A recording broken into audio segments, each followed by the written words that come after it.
his dad does retire, he'll take over the forge, and well, he's basically being trained up to run the foundry, as you could call it, of Brodavik. So in that sense, through well, smithing.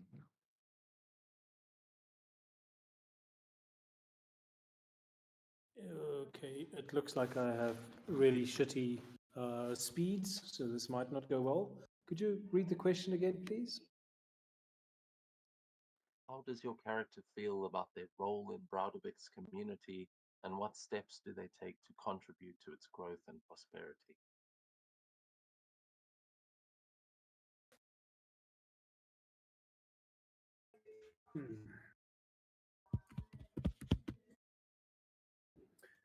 I don't think that Svenja sees herself as part of Browdervik's community.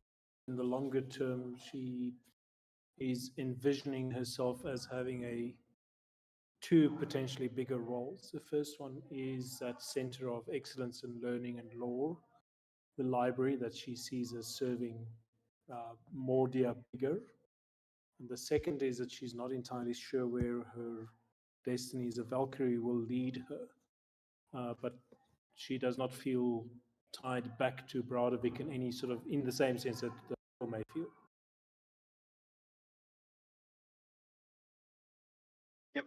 I feel like it's kind of the same for Trymere, where he's not that much connected with Brodavik community. For now, he sees himself as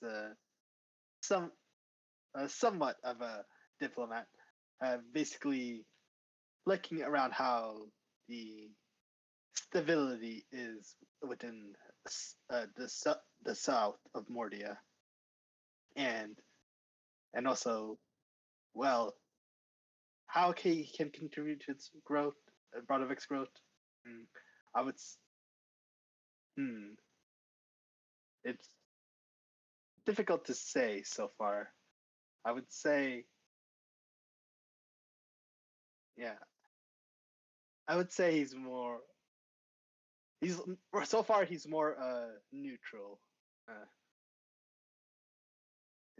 in that sense. Yeah, I mean, bear in mind, you guys are sailing under like Browdervik's sails. You, as your little elven party, and um, like this question isn't necessarily what is your role in the town, but to the community. There's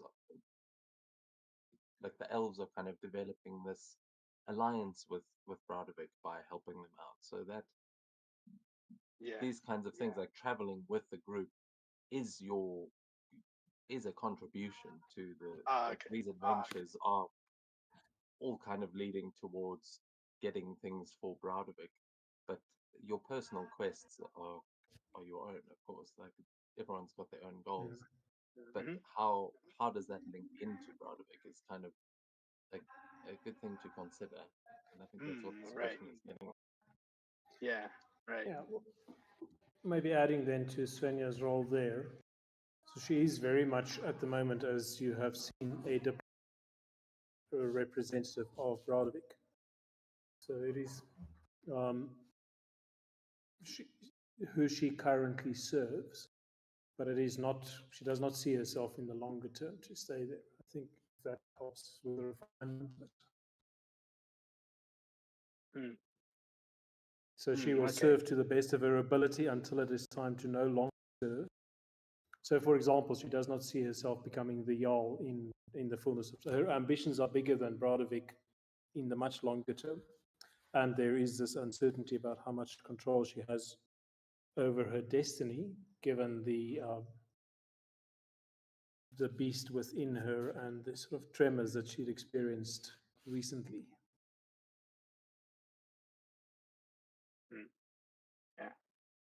All right. Yeah, and I would say for Trymere, he'll basically so far he doesn't like this business of the hags. He sees them as a threat in the future, and yeah, I feel like he's the type to stamp out any threats to Brodavik that he seems to be like basically a problem in the long term. Yeah, that's huge. What about Kamala? They see themselves as the greatest warrior. And they show that by bringing Broderick victory upon victory. Not even death can hold them. Love that, and that is very much in line with like that. Carmilla is being made a blade of Broderick. Like she does carry that honor for the town. It's Can Boom hear us right now? Or oh no, he's dead. Oh, okay. So we can get his answer. I'm sure he's sitting. Oh, there he is. Sorry, didn't notice the time.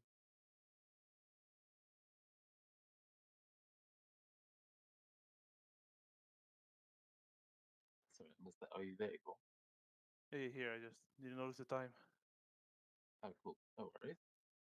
We were just going through the question for tonight, which is, how does your character feel about their role in Browdervik's community, and what steps do they take to contribute to its growth and prosperity? I've heard from the others, but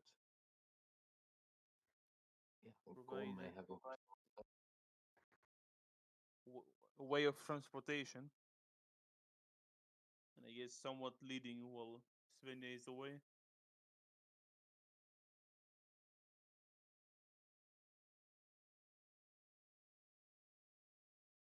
I mean, you do be captaining the captain of one of Browdervik's biggest longships, so I think that's a pretty important role. Yeah. I think a couple of people might have missed the last time, but have we got a recap for tonight? Yes. So far from last session, and well, the session before that as well was that like on the way to Rada, we encountered some kind of a bear that was apparently some kind of representation of a foreign god called Chernivag, the god of darkness, and the bear is the aspect of the city Phosphix culture and the Worm Hunters Conclave. And yeah, and in the process, we were able to get away from the bear, where Carmilla got a nat 20 on intimidating the bear away. And after dealing with that, we were nearing the mountains of Brada. So the Brada, the city we were heading for. We had to traverse through the mountains, and while traversing through the mountains, we saw a very large blade that like it was much bigger than Hyorin, right? This large like long sword blade stuck into the mountain side. Yeah, way bigger. Yeah. Yeah. I can actually bring us back to that map for a second, just to show those who missed it, because your characters would Yeah. Okay. And while encountering that blade, we learn a bit of lore that apparently a few hundred years ago, giants lived in Brada, and apparently the giants of Brada fought with the citizens of Broderick a long time ago, hundreds of years ago, and in the midst of that we were able to continue to traverse through and found the city Brada. And we did it without getting detected by some kind of. There was a tower. There was like a large tower there, and we were able to roll good stealth checks of not being detected by this tower. So as a result, the citizens within Rada didn't really. Although we were foreign, they thought we already talked with the tower of guards and people there. But when in reality, we actually snuck right past them. So that's why the citizens didn't really took much suspicion or notice to us at first. And eventually we met the Jarl of Brada. He was called Lord Drain, a dwarf. And and and in the process of meeting this dwarf Lord Drain, we apparently there was something important about us where it is told that there was a prophecy, and within this prophecy it says that people coming from Brodavik will travel to Brada and apparently will bring a it'll be a prosperous time for Brada when these travelers from Brodavik come to Brada. Like they don't know what kind of prosperity, but it's basically it'll be very eventful for Brada. And while talking with this Lord Drain, who took us to this to Heartfire Inn, and we learned how Brada came to be, where apparently they're under the authority of the Svartalheim Alliance that come through the city of Brada, where they are basically a bunch of artisans and craftsmen from the Underdark. Am I correct? Like basically people from the Underdark, the Svartalheim Alliance. Yeah, I mean the concept of the Underdark is they would refer to as Svartalheim. That Okay. as far Yeah, as you understand it currently, but yeah, under the mountains of Emir's Lash, and they kind of hinted that that those pathways that go under the mountains go all the way under Mordia and spread kind of across the world. Okay, yeah, and then we learned that this apparently Brada is one of the few aligned with Svartalheim Alliance that are above surface to trade and all that.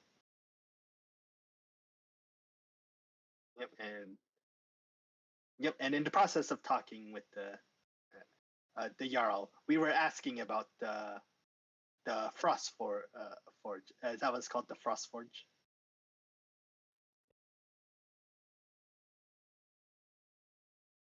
And Well, yes, we're calling it the Frost Forge, Snow Forge.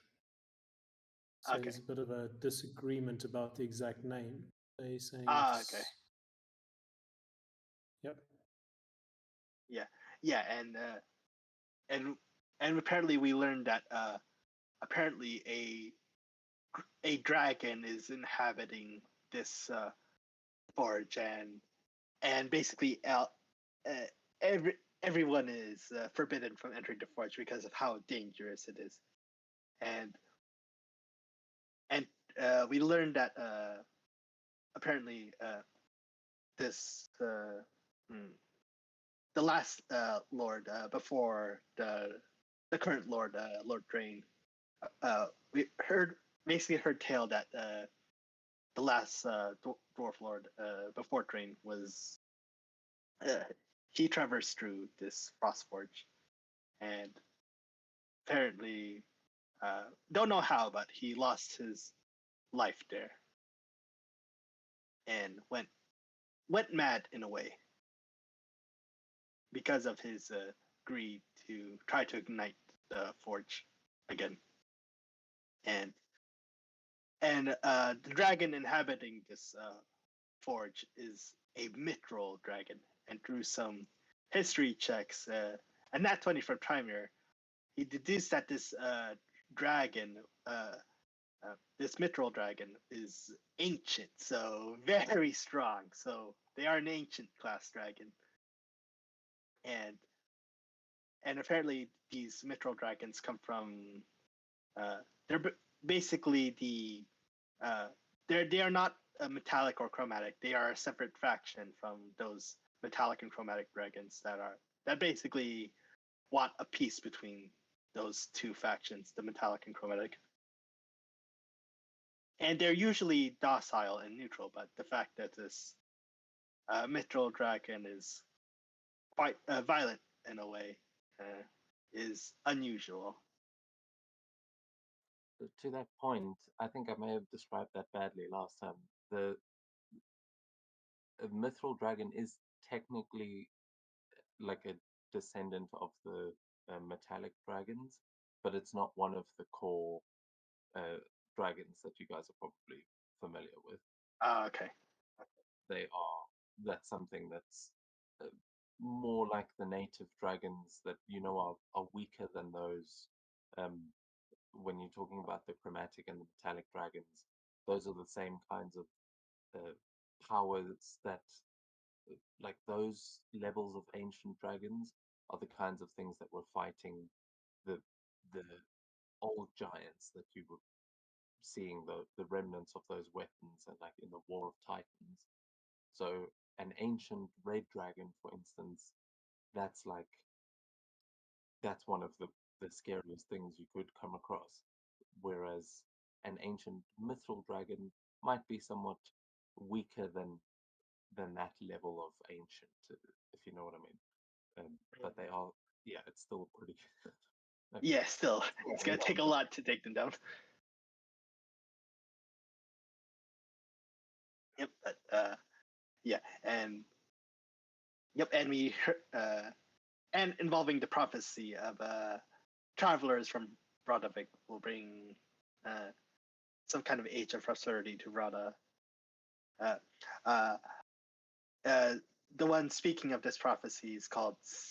It's a tall half giant woman called Sigrid Heartkeeper, who is in charge of maintaining relations with the settlements, and she is the one who has knowledge of this prophecy, although still not knowing what kind of prosperity, but some kind of prosperity from the people of Brodavik somehow.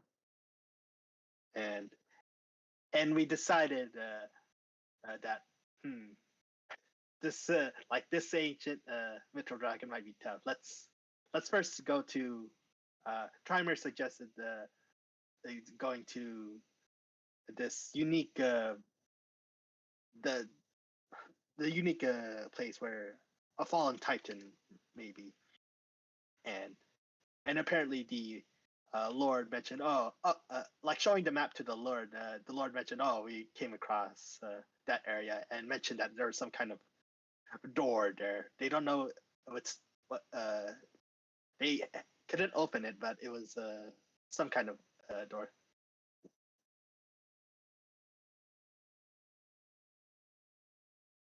Yep, and that is currently what we decided to see if the treasures of this supposed fallen titan may help with this ancient mithril dragon encountering it. Oh yeah, and also her tale that this mithril dragon. It is rumored that they took a frost giant bride. They don't know if that's true, but that is what we heard. That this ancient mithril dragon took a frost giant as a bride.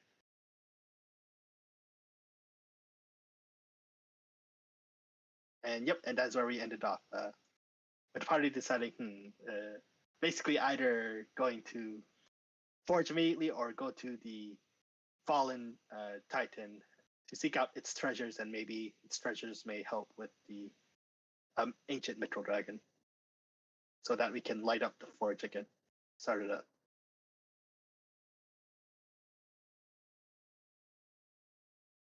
Yeah, and I think we ended things off where you guys had taken some rooms in the inn, and I think you just settled down for a long rest. Yep.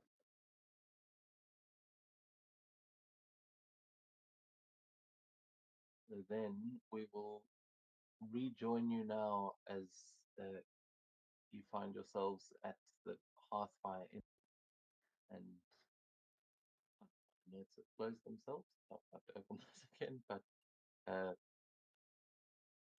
is there anything you guys would like to be doing as you take your long rest here, and before we go to the next one?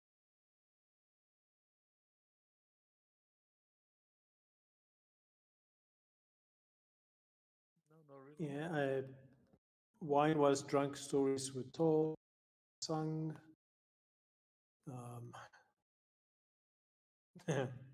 Previous evening. That's just. I don't know if someone actually eventually drags Svenja off to bed, but she will get sidetracked into learning new stuff about this place and the stories and the lore, which we don't have to go into more detail into. So some of the dwarves would also be like having you hear, and as the night goes on, you would hear some of their songs as there is a sort of haunting melody that fills these mountains and these halls when the dwarves tell their old tales and sing these. I mean, picture your classic sort of dwarven Lord of the Rings style songs. Yep. You know that they like everyone here would join in these kinds of chants, and you'd have some people leading them. And I feel like as they are telling you the stories and the histories of Browder and how it connects to Browdervik, you would be learning a number of these songs for yourself. Definitely. I'm getting vibes of voice play or those guys there. So yeah. Yeah, you would hear stories like before there was soil or sky or any green thing, it was only the gaping abyss of Ginnungagap. I don't know if I'm saying,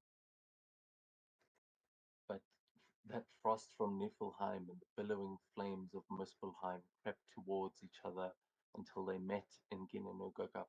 Amid the hissing and sputtering, the fire melted the ice, and the drops formed themselves into Ymir, the creator of worlds. And you'd hear a lot of their stories are very similar to stories that you've heard in Browder, sort of growing up, especially like Mikil would probably a lot of these things that I know we weren't sort of here to walk in, but you would have also noticed the giant stone forge that is the sort of centerpiece of Browder, and it would look very familiar to you because you've been working a forge just like it for most of your life. Looks like it was made by the same folk who made the forge of Broadway. I'm gonna do an investigation check to see like how pretty it is. If I can see from afar, I'm not sure. Well, not pretty, but like try and get out the condition. Off to a great start. 18. So yeah, this forge looks like it's in good nick. You've got two giants that are working this forge. There is a well, they seem like they're not full. They look like about the size of Hurond, but they are. One is half fire giant, one is half stone giant, and they are both working this forge together. It seems like this is a much larger version of the one that you have at home. But this is not the Frost Forge that you came here for. That is, it's great, and you can probably make some awesome things with it, especially on the what looks like some sort of enchanted gigantic anvil that's in the middle of the like you should be able to see it there on the map. But the Frost Forge that that you really that is the ultimate thing that Yoren's been talking about. That they've told you is closed off, and that's where they believe the dragon is. So it's kind of disappointing, but at the same time, maybe this is a close second prize. So. Yeah, Svenja is always in a not yet space, so she's not perturbed by people saying you can't go in there. She's like, we will get in there eventually. So it's just going to be more tricky than we expected or hoped.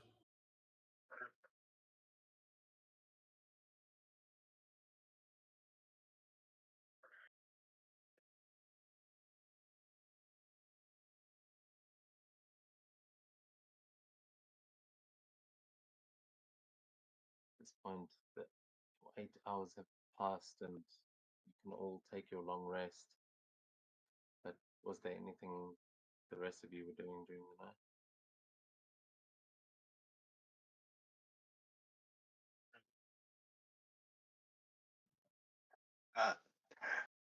Right now, does the party agree about going to where the supposed fallen titan is, or You do they want must to do something rebuild else? the final Titan. Let's Yeah, rejoin you in sure, the yeah. morning as you come out from the inn, and you will see there's food that is immediately served to you. You are welcomed here as honored guests, and there would be some fresh bread, and there would be some boar meat that they would be serving to you here. And as you sit down, you can hear the dwarves of the town, and a couple of these sort of half giants and Goliaths, that they start getting to work as the forge is reopened, and you all have the morning to plan your next steps. To you from there. So one thing that Svenja does specifically want to do is try and buy some healing potions. And the other one is that Thrain said that there are various levels below the town going down, and there might be one of these teleportation portals there. So finding out any stories or maps or tales or something that might help us navigate. That's one of the things she proposes to do this morning.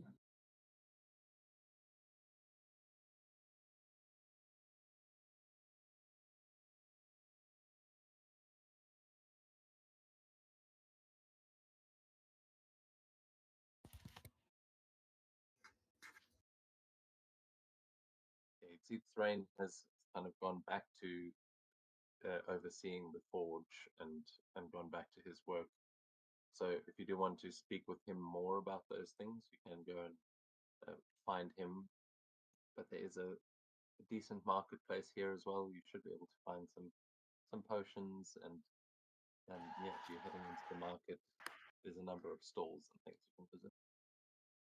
I mean, I got the idea that he didn't really know much about, or is he just being cagey? Sorry, He much kind about of what? mentioned that it's there without being able to give us more info. Yeah, Thrain knows a lot about the sort of the tunnels and things that go under the mountain, and he would be able to direct you to the various excavation sites and mining operations they've got going here. Potentially give you some directions, maybe like a kind of like a guidebook to the surrounding area. Uh, but you guys would have to go and find those things for yourself. Like, there's no active teleportation circle here. They may be under the mountain, but as he said, like, if you wanted to know more about the prophecy, you could speak with their local seer. But for the real, like, kind of big underground dwarven settlements, that is not crowded. This place is a lot smaller, and the forge is the main thing here. They're just kind of perched on top of these mountains. They are not, yeah, this is not a particularly wealthy place, but they don't seem to be struggling too badly.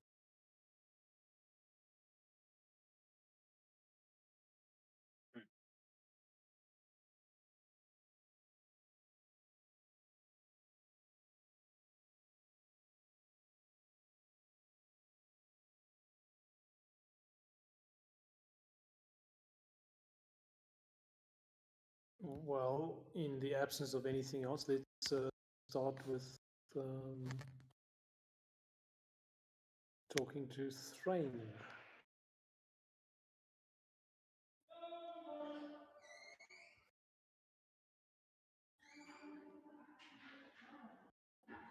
So, and I guess specifically, how do we navigate? How do we, how do you know how to find your way? Because we don't have the light, etc., etc. Not the light, we don't have the sky to navigate by.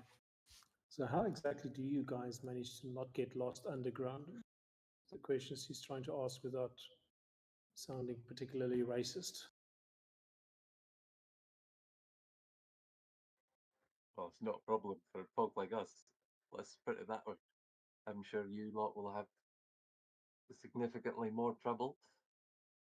But if you listen to the dwarves and you do what they tell you, I'm sure you'll be just fine.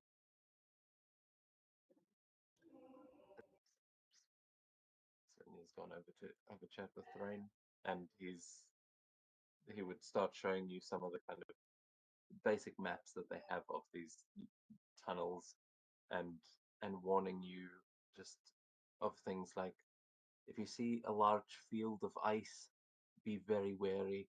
There are traps down there that and beasties you do not want to mess with. I mean, step on one of those ice crystals, you might either wake it up or slice yourself to bits if you're near the Frost Forge. The ice around there is sharp as steel. But also, if you see any tunnels that don't look like they were made by dwarves, stay away from them, because they probably weren't made by dwarves, and what they were made by is not someone you want to encounter.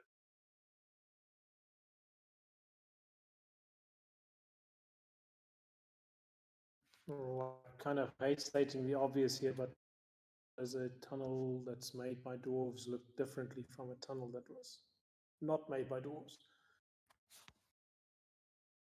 I'll take you down into the tunnels and you can see the difference for yourself. A lot of these mountains, the natural caverns and things have been used, but if you can see the signs of a pickaxe that has been, you can kind of see it chiseled into the mountain. That's usually a sign that it's been mined. Besides, the craftsmanship speaks for itself. When you see some dwarven, I mean, look at the construction around here. You might have used some of the old giant stuff, but this is some dwarven skill if ever there was. Yeah, so Sonia will take a moment to admire truly exceptional. But you live up here, so of course you're going to make it prettier as opposed to just mining downstairs. And then she realizes that there is no such thing such as just mining for dwarves. And it's like, oops, sorry. You wouldn't happen to have a young dwarf that can that you need to get blooded like we do, that could adventure with us as I do? Yeah, there's a couple of folk I could send with you if you need a guide. I send one of the lads down into there's an excavation not far away, we're just beneath us really, and they're working on it at the moment. I'll be heading down to check on them in a wee bit, so if you want to join me, we can head down there and show you how the mines work, maybe introduce you to someone that might be able to help. Looking at the rest of the party, sound like a good idea? I concur. Yep. Yep. A guide doesn't sound Excellent. bad. So shopping and talking to the seer is the other two things. I guess that's on the agenda for this morning. Did we? I mean, we spoke to Sigrid Hearthkeeper about the prophecy quite a lot last night. Is she the seer? Yes, I think so. Okay, because I've got quite a lot of notes on the prophecy. Is there anything prophecy that we should go back and talk to her about? Did you actually get the prophecy? I don't think they.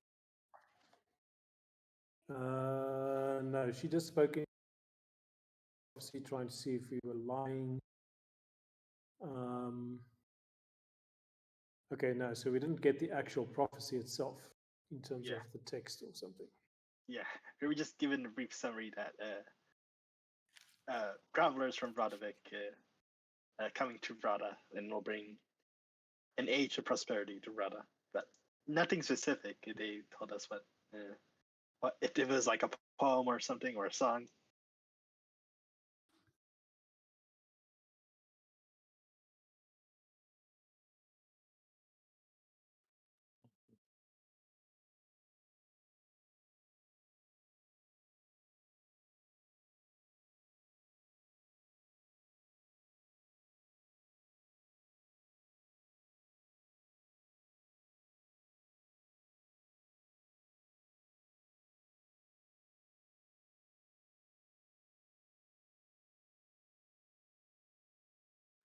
Um, yeah, so Sigrid would have she's she would have told you if you want to actually go and see or read the prophecies, to come to the library. There's the Shrine of Forgotten Giants where the residents of Browder pay homage to the giant ancestors and to those who once were sent off to defend Browdervik. And it is beside a place that she would tell you is called the Dragon's Remembrance, which is a library and a hall dedicated to recording the history and tales, uh, sort of keeping the memory of the giants that founded these places alive. And she would tell you that is hard to miss if you head up the mountain. That the library and the sort of shrine are located in the skulls of ancient dragons.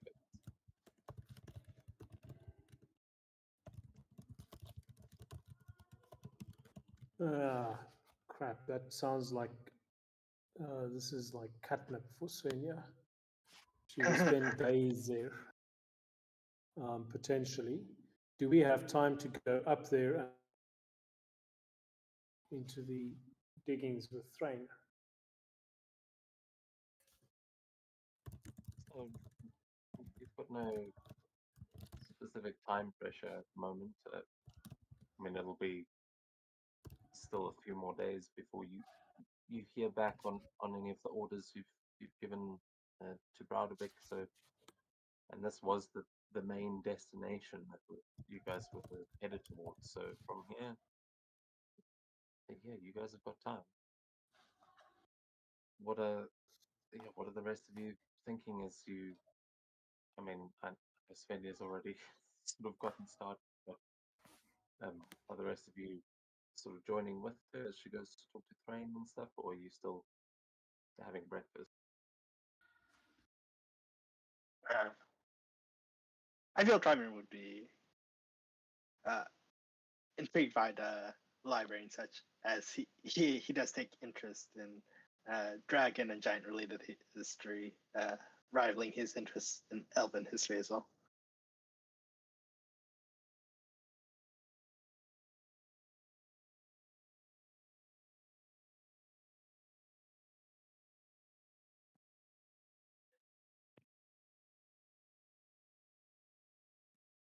I think Mikkel would join Svenja and then also spend some of his time today just observing the smithing here, like their techniques, see if he can absorb anything.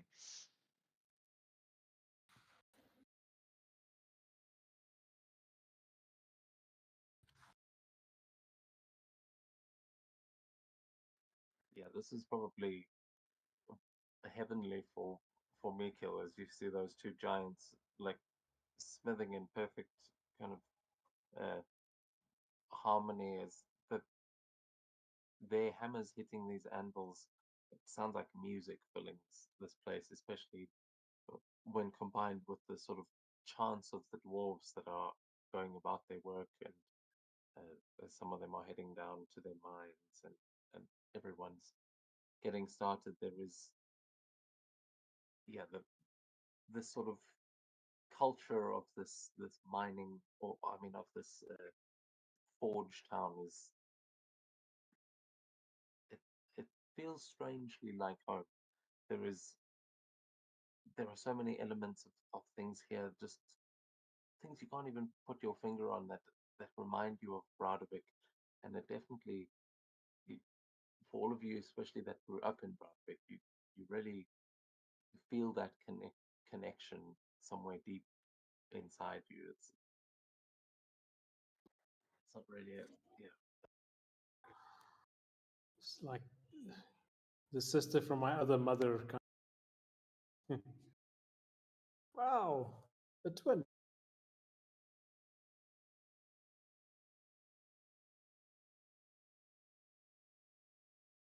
So as you guys sort of explore the town, you'll see at the bottom of the map is where the kind of market sections are, and there's a lot more people milling about here, but you can hear the sort of rumbling of the water going through and the water wheels turning to keep that forge lit.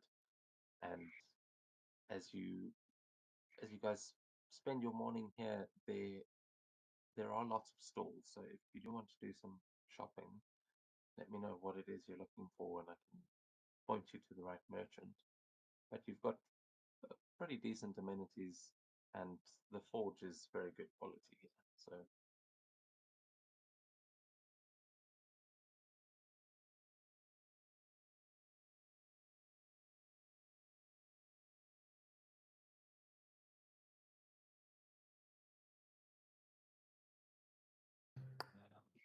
I Well, think Mikkel would definitely want definitely. to.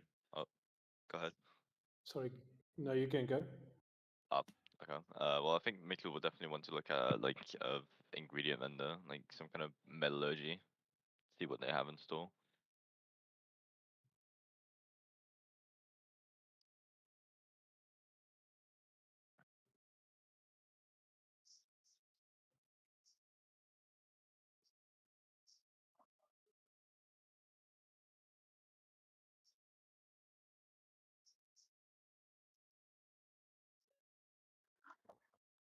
I'm looking up the relevant table, but Svenja, you said you were looking for potions.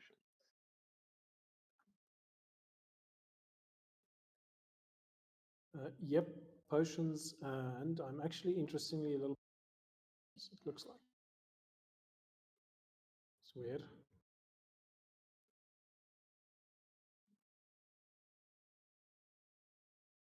Sorry, broke up there a bit. What you're interested in? What?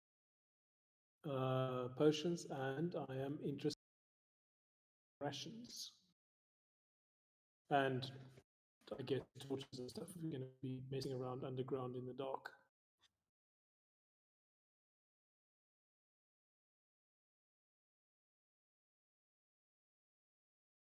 Cause does not look like I have dark vision.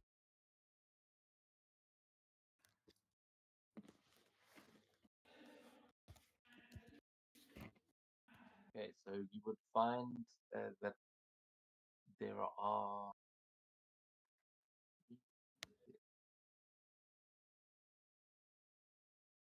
yeah, you find a dwarf that is sort of grinding things into a mortar and pestle, and you can see that they've got a cauldron that is just beginning to boil, and smoke sort of pouring out of the smokestack into a little under mountain shop.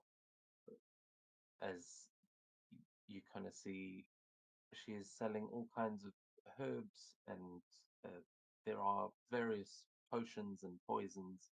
You can see basic potions of healing. There are some potions of climbing, herbalism kits. You can see she has got also a potion of fire breath, potion of greater healing, and potions of water breathing.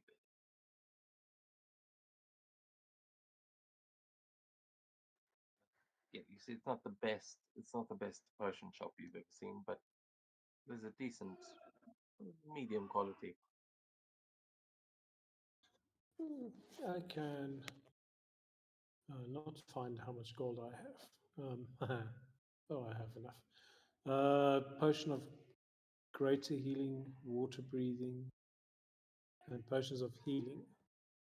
How much are we looking at here?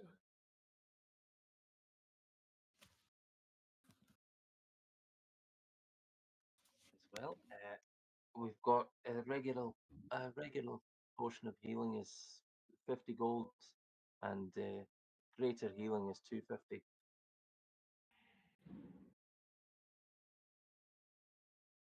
Crap.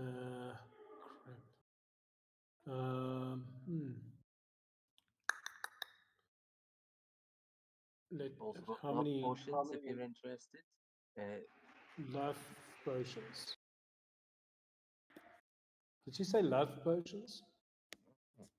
Aye, the filter of love. It'll charm someone for about an hour.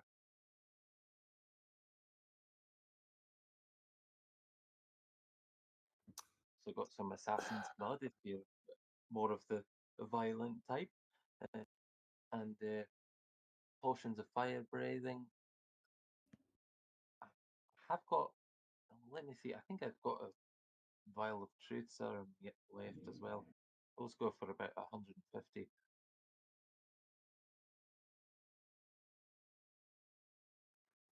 Potion of climbing is always useful when you're out in the mountains.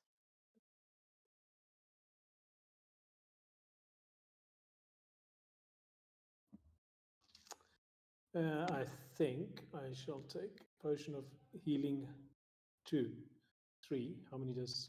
Maybe 4. And a truth serum. That puts me at 350. And where is this stupid freaking thing? Items, camp actions, loot. There we go. Potion shop, found it. And it's empty. Okay, so I don't know which potion shop you're looking at, but there is. I'll put those on so Under you will spend item. them. Oh, You're getting yeah, it's Mikkel's stuff. truth serum and Yep. 4 healing potions. Yep. And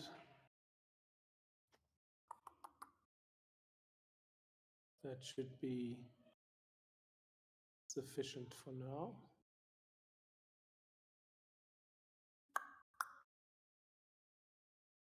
Okay, I put the truth serum there. You've got healing potions on your sheet already that you can just. Do I? Yep. Find it. Okay, I've added. Ah, there we go. Potions of healing.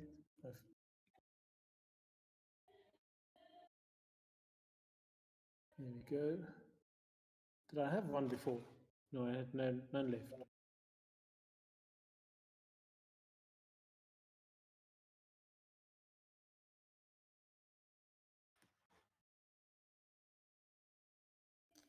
And then for Mikil, you would find that it's not necessarily a metallurgist. That you can see that are some there are some merchants selling like mechanical contraptions. There's some medium and heavy armor going, some weapons. It seems like there's a lot of uh, there's all the supplies you could possibly need for smithing, but there's like tools and whatnot. But you can. Shit, sorry, there's my machine is fighting me.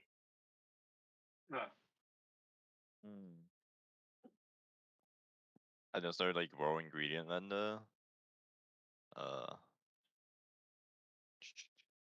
Well, in that case, Mikkel would probably buy some, what would they call it, like fine components. I don't remember what they're called, to be honest.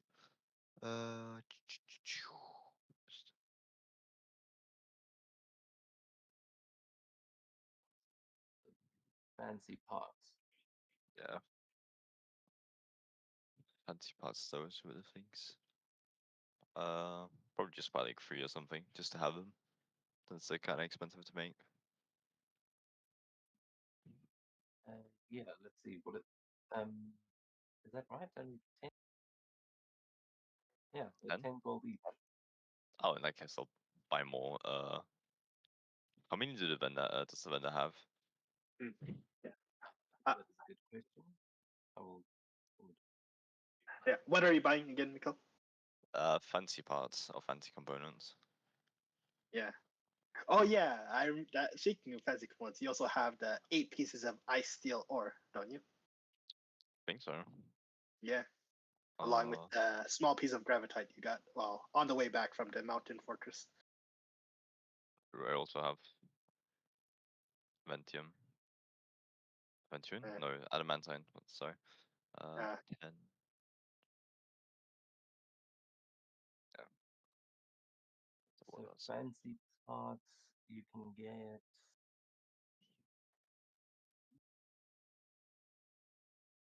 They've got 6 on sale. In that case, I'll just buy all 6. Nice. It's 60 gold there. And yeah, you'll see this will definitely come in handy. I will also point out that they welcomed you in here quite happily. So if you do want to use those for that forge, you get the idea that they'd probably allow you. That's good to know. They Just in also have case. some enchantments, and they have some like dwarvish runes that they are able to apply to some things. Oh, that's true. Yeah. What kind of runes do you have or enchantments? Do you have any like enchanted rocks for sale? Or do you have Well, stones? That's called. we do the enchantments here, so we do the enchantments here ourselves, but we've got some pretty good ones. We've got some major enchantments, and if you've got the golds, we can even do something legendary. But that's 5,000 gold for a legendary enchantment. The major ones are 1,500, and the minor ones are about 300 of each per day. If you just want something little, I mean, when I say the major and minor, you can pick the ones that you want. If you just want to get something kind of randomly, the price is a little less. 100 for a minor and 500 for a major. Good to know. Okay, I'll keep that in mind for next time I visit. But for now, I'll just take these fancy pods. Right. Thank you very much, sir.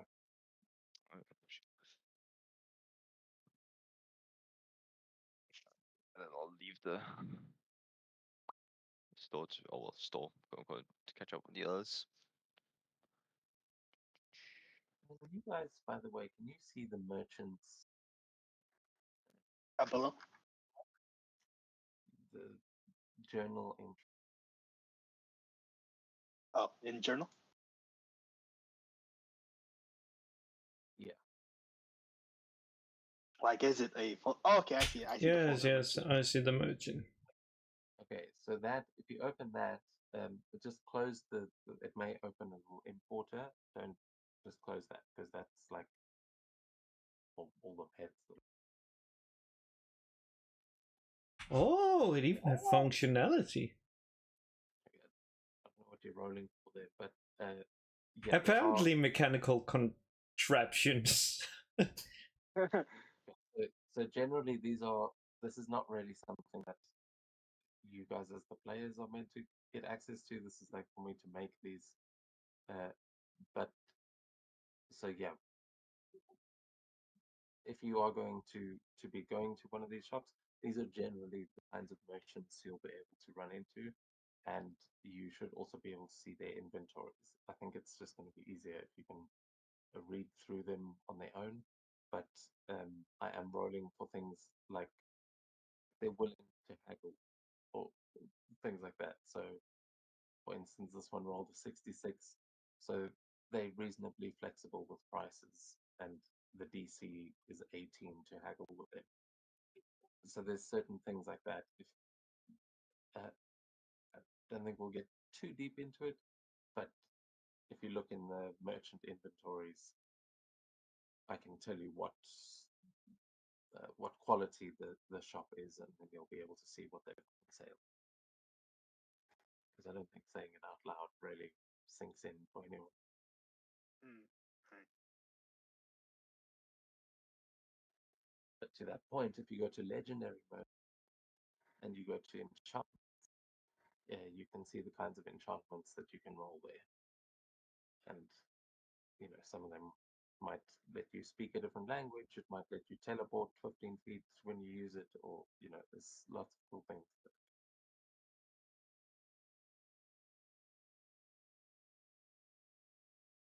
Oh damn! Teleport for 490 gold pieces.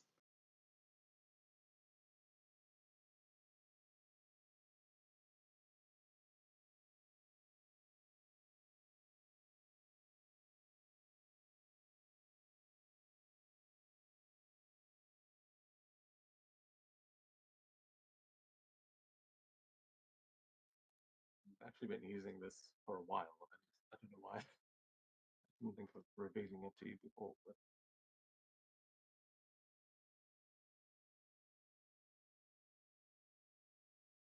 as you guys do some shopping here, there are a couple of places you can go from here. You can either head to the library to learn more about the prophecy and the histories of this place. You can head into the mines to possibly meet a dwarven guide and see how they do things underneath. Well, not mines, to the excavations, right? And then you could head into the tunnels to try and find your way to the place that Trimir has marked on his little map. Or you could try and find the Frost Forge, which is what Hjorund wants to do, but you're not sure if he's going to be joining you at this point. Like, you've completed the quest of getting him here. Yeah. So far. Yeah. Mhm. Yeah, the idea that if we're gonna go to the Frostforge, we're gonna be facing an ancient dragon. We want to be prepared.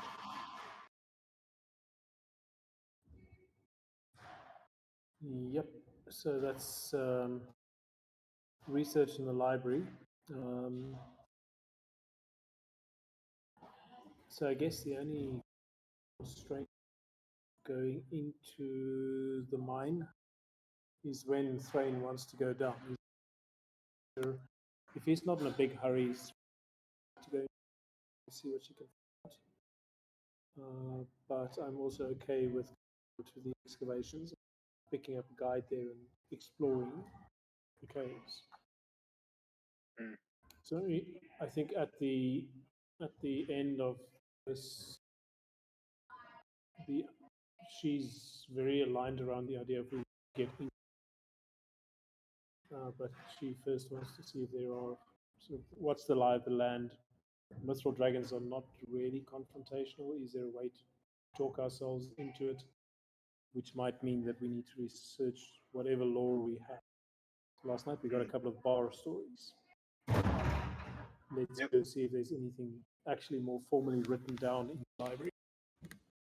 She's just basically making up excuses to go and read books and shit. Yeah, Trimir is actually also interested in the library to see what they can learn about the Mithril Dragon and this interesting prophecy that is going on with Umbrella.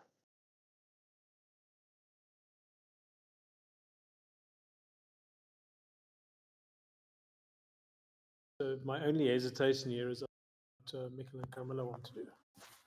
Oh yeah, okay.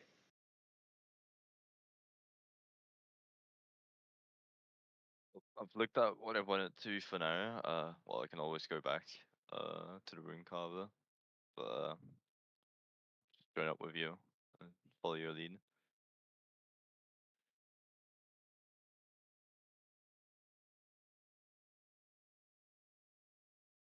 How about you, Carmel? Yeah, just following our lead, choosing going to the library, find out more on the prophecy and stuff. Let's find out what the prophecy says. All right. Okay. So off we go. Okay, so you guys make your way just a little ways up the hill where you see a massive dragon skull, and I just realized I didn't actually set this map, but just take my word for it. As you can see, the skull that you're walking towards is easily like big enough to fit a small settlement inside of, especially if they're dwarves. But uh, when you are kind of expecting library, but you can see that there are stone tablets that are lining the inside of the skull, kind of like shelves, but you can see that there are carvings on these tablets, and as you approach, you'll see Sigrid is there already. She's kind of milling about, and uh, she's sorting some of the books that are there. But as you approach and you kind of walk in under the jaws of this massive beast, you can see the inside of the skull has got those carvings on it as well. But it's like walking into a dome, or like walking into the Sistine Chapel, and instead of all of the paintings, it's just giant runes that have been carved into the inside of the skull. Now, I think we've got, is it Carmilla and Mikil that speak giant in the party at the moment? Yes, I speak giant. Unfortunately, I speak Dwarvish and not Giant. I even speak... Oh yeah, try it. I speak Dwarvish also. Oh yeah, Trimer also speaks giant for his interest in giant history. Ah, Cool, right. that's good. And what do you know? Svenja also speaks giant. Yeah, we Oh, are prepared to talk with giants. Donke donke. And what he's going to Well- say next is, oh, that's a pity. This is all. Well, you'll see that some of the smaller stone tablets are in Dwarvish, and but the ones that are on the ceiling are in giant. And as you kind of arrive, you'll see that some of the Dwarvish ones are actually some of the songs that they were singing last night.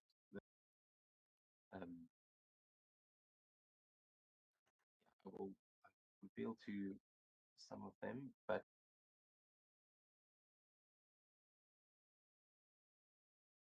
yeah, the prophecy that you know that they were talking about is the one that's sort of carved into the ceiling.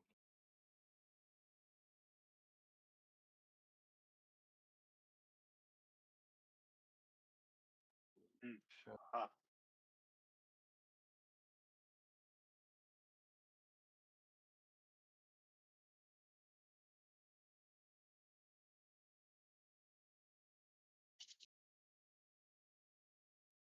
reveal this to you now as you approach, and Sigrid greets you warmly and will take you inside to show you what she had kind of been telling you about last night.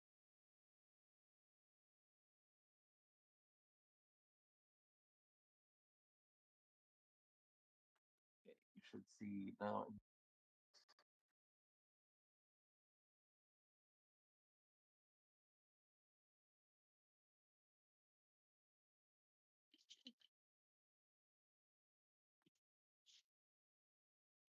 I'm going to. Oh, I can post them into the chat.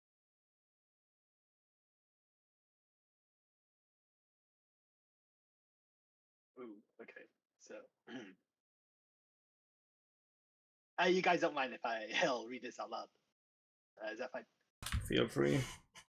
Okay, so the prophecies of eternal heroes. When the mountain sighs and the forge lies cold, the blood of the giants and the small shall mingle. In the hour of twilight from the east they come, carried on the winds of fate beneath the watchful dragon. Bearers of ancient memory, they tread paths unfold to rekindle the flame where their heart once burned.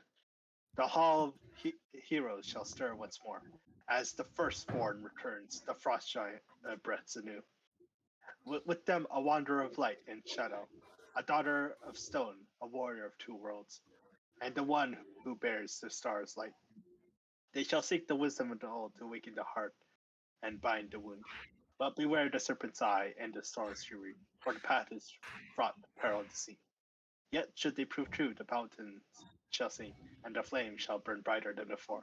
In this the giants shall find their heirs, and the legacy of Broderick shall endure. For in the end, all roads lead to the heart, where the past and future converge, and the heroes of old rise again, not in flesh, but in spirit indeed. Ooh.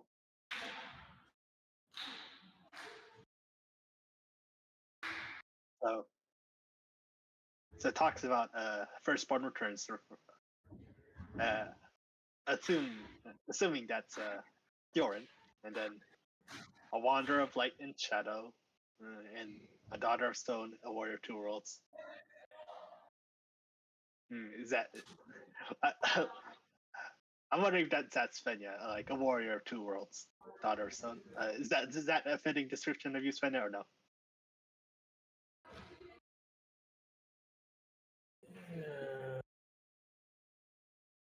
Not sure. Talks about a warrior of two worlds, so I don't know if that's relating to your Valkyrie heritage thing.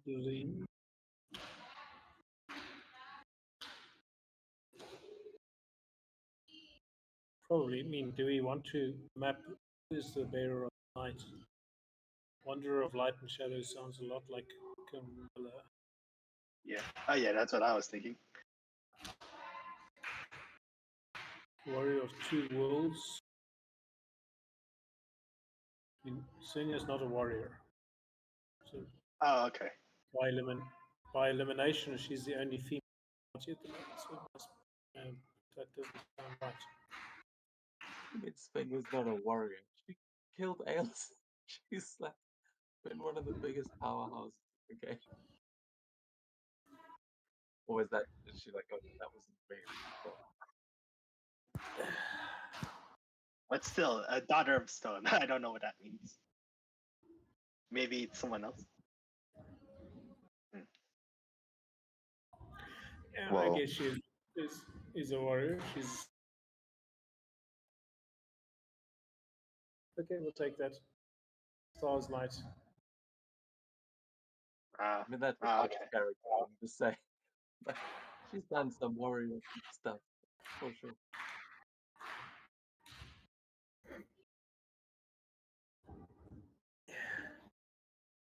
She's not. I mean, Carmilla is like the warrior. She's like bloodless. Carmilla likes killing. The thing that gives her fun. Svenja mostly kills stuff because they annoy her or or they're threatening something. It's not, Disintegration are banned. yes, it's. She doesn't fight for the sake of fighting. Right? Makes sense?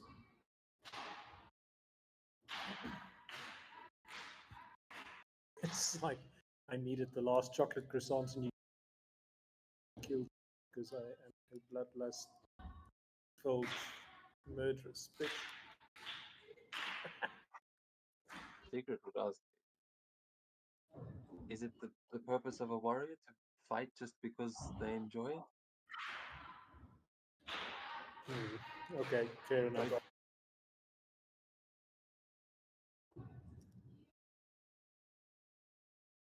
Greatest warriors of the tales written on these walls are all folk who had something to fight for. But perhaps the world outside these mountains has changed since then.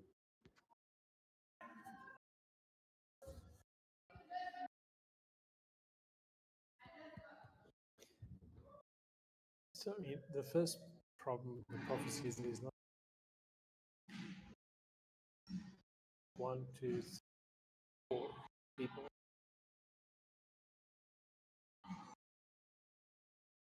5 in the party.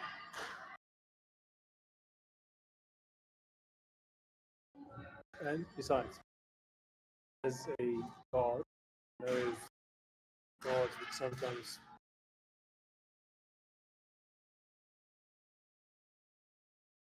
be seeing it as more metaphorical. Sorry, we're only getting every third word there. This is my bandwidth signal breaking up. Yeah, so as a bard, Svenja is familiar with manipulate verbs and words and things to fit into the rhyme, and so she's seeing it more as metaphorical than actual description of the party. So there's something about light and shadow. There's something stone into giants and dwarves, these stone creatures. There's some sort of linkage in her view between the part, the rock, the stone that we're going into. A warrior of two worlds. It could be something linked to the Raptor here and the Valkyrie, and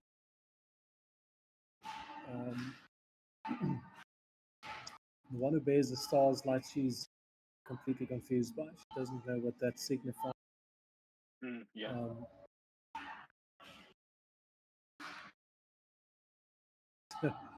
Yeah, so she's not immediate to individuals in the party, maybe as the roles. Yeah. But that's just sort of first look interpretation at the prophecy.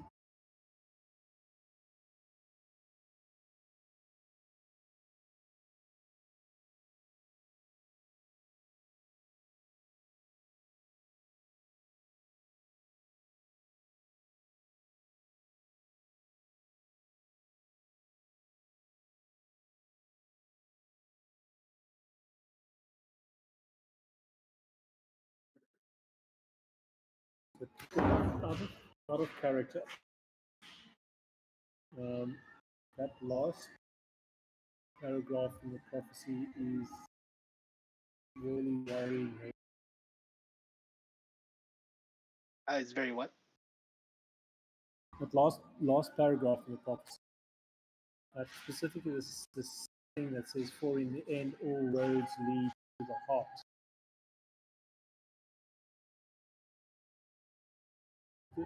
When she reads that, is there that sort of shadows of weird dimensional folding, twisting feeling about the heart of Ymir beating, being inside her, and being the blood-filled pits where she last saw the Valkyrie confronting Tyr. So when she reads that, it kind of sort of feels as if she's drawn into that what the fuck is going on here feeling.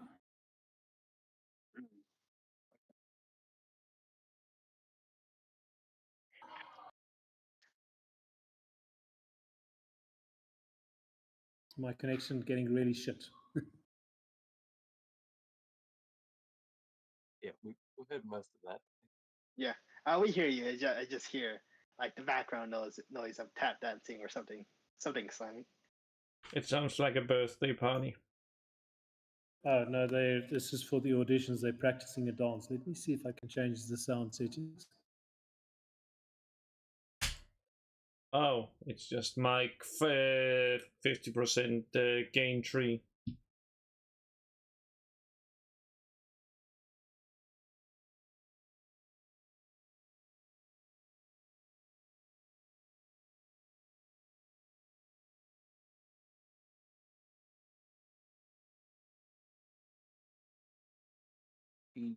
I'm also going to post one of the dwarvish tablets that I think at least Mikil would be able to read. Does that actually show up as dwarf?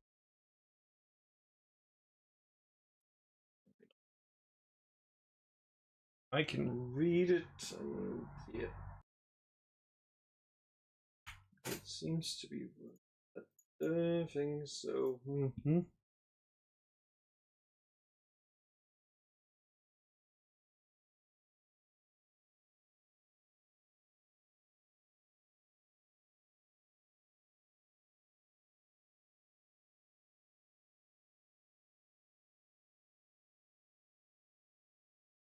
Okay. See if that's any. Okay. Oh, I wonder, can I speak on what Trimer does when he gets to the library while looking at the prophecy above? Yeah, there's look. I can't say much in like about the prophecy and whether your theories are correct or not. So Yeah, yeah, yeah, you rather, guys are free to do whatever you like. yeah. Or- Trimer is going to basically look for accounts,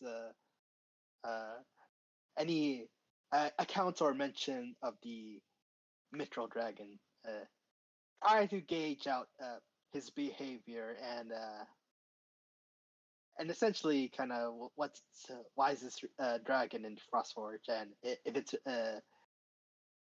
if it's really, and even though through speculation, if it's really true that this Mithril Dragon took a Frost Giant as a wife, bride, uh, he'll wonder about the accounts of how such a thing happened.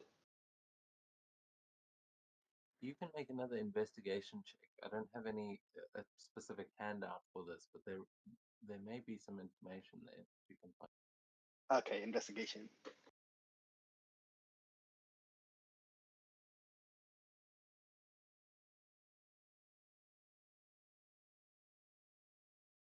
Investigation. Come on, where's I can do this. Investigation. Ooh, not very good. It's a +1. I have no proficiency in it, but let's see. Dice roll. Oh, so close. I saw that not 20. I went to 14, 15.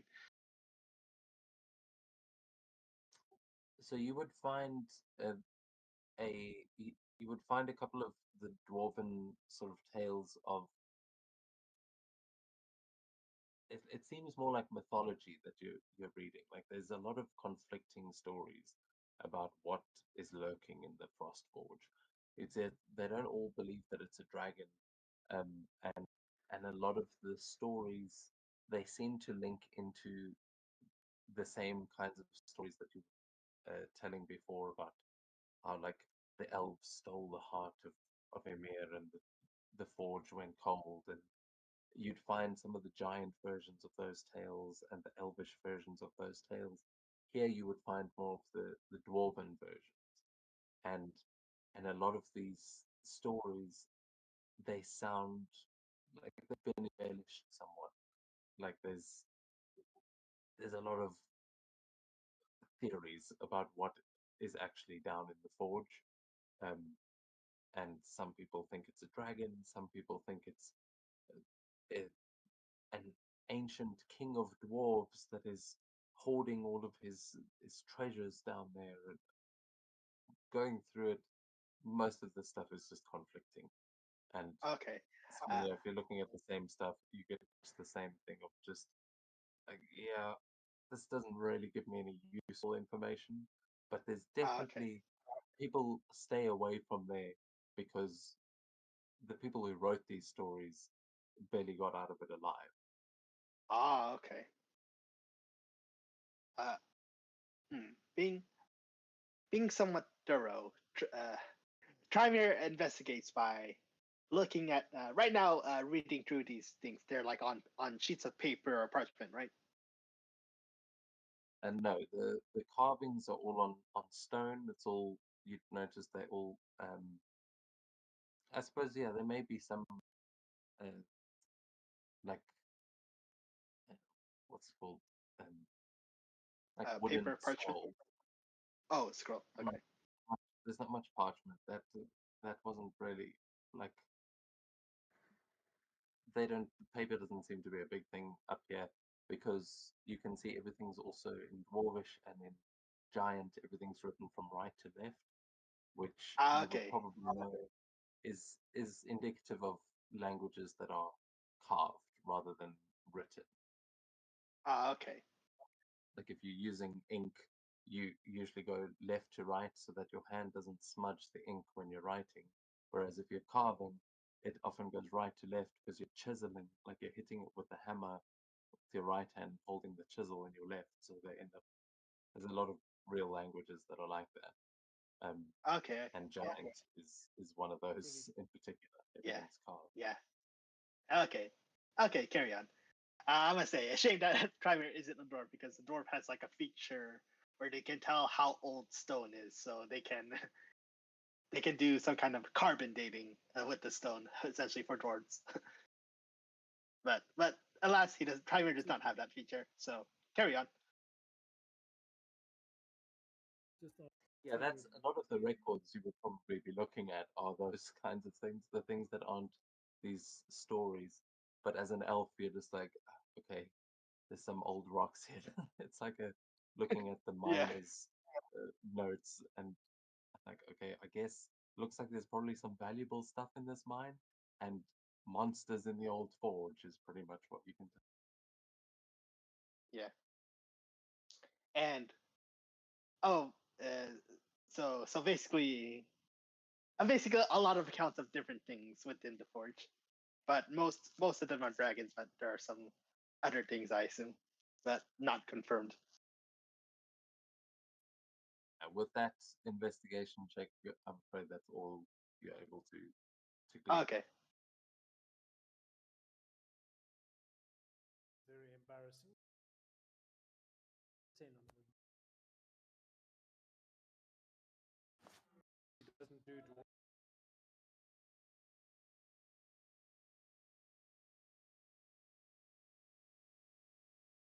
Okay, so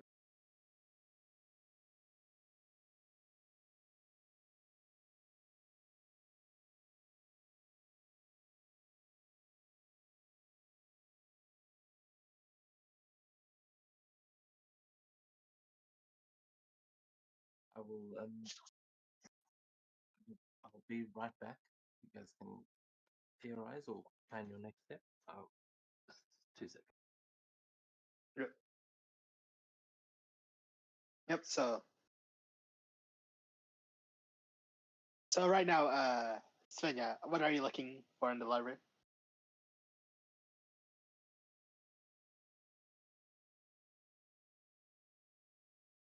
well, look, I think we haven't learned anything new about him, and found some cute dwarvish songs. Okay. Kind of okay. That's get. And yep. And right now, the plan after the library is heading down to the mines and basically see how they traverse underground and look for a guide that will lead to Trimir's map of the Fallen Titan and this door that are like a locked door that this dwarf Jarl dwarf Jarl spoke of. The name eludes me.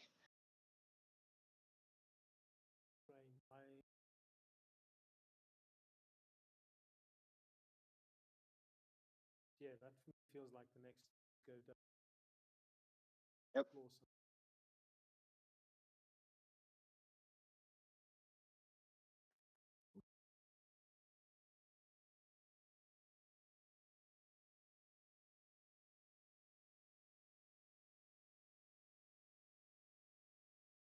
What did I miss? Have you guys got a plan in the work?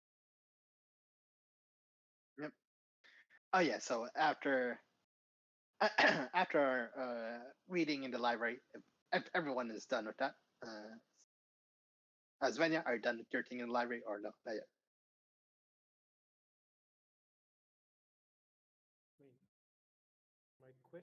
Yes, would raise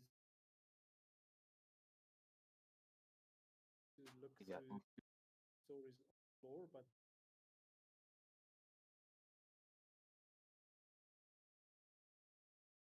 you'd probably leave Svenja in there all day.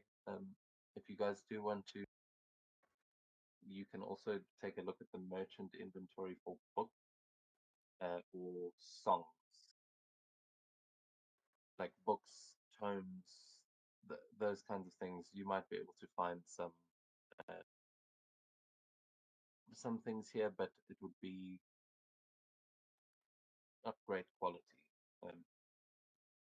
But essentially, this library could act as a book and map shop, as a spell tomes and scrolls shop, or a songs and instruments shop. And right next to it, you've got the shrine, which you could get some religious idols and blessings, but really, most of those things are for the Christians. You, you'll not get many religious items like that. Maybe some, like a ritual dagger. Those things would show up, but there's no holy books to read.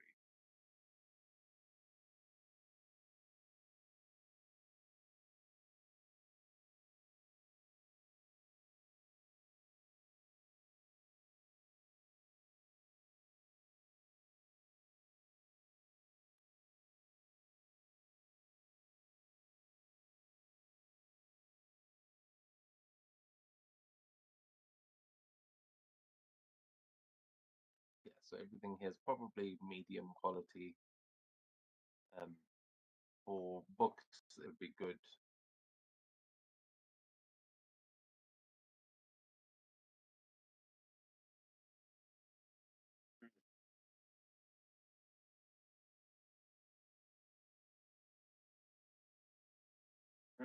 Right.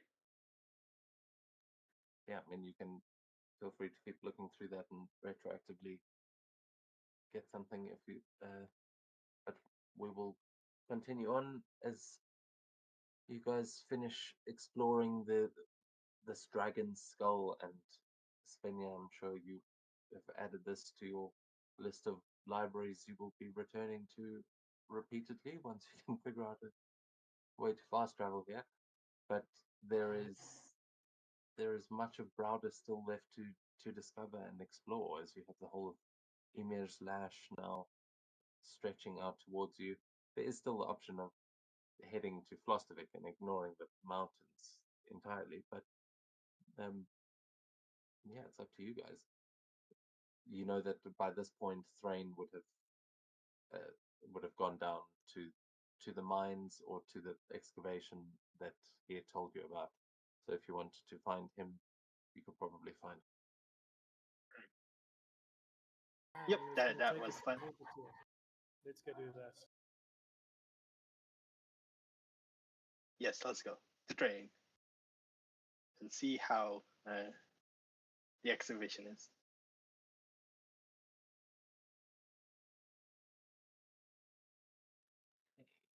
So you guys still in here.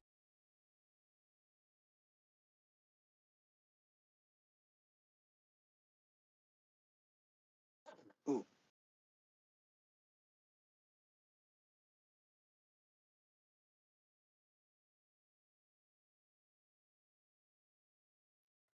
Yeah, as you guys make your way down, you head down a small flight of stairs, and you can see a torch flickering down at the bottom where there is a gate.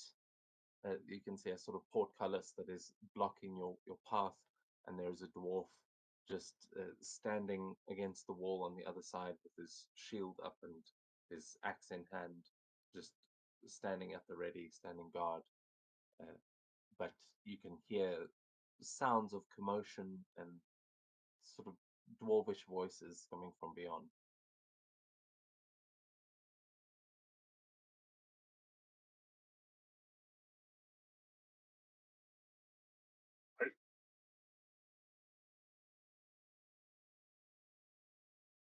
Hello, my good man. We're looking for Frey.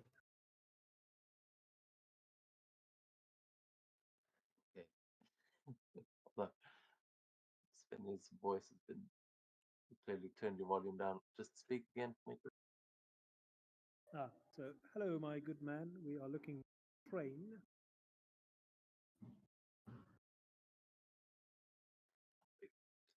Yes, welcome. The Lord Thrain is dealing with a bit of an issue right now. May I ask who's looking for him? As he sees a group of elves standing behind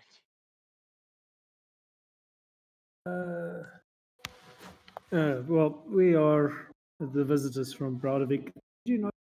Sorry, you must have been on shift last night.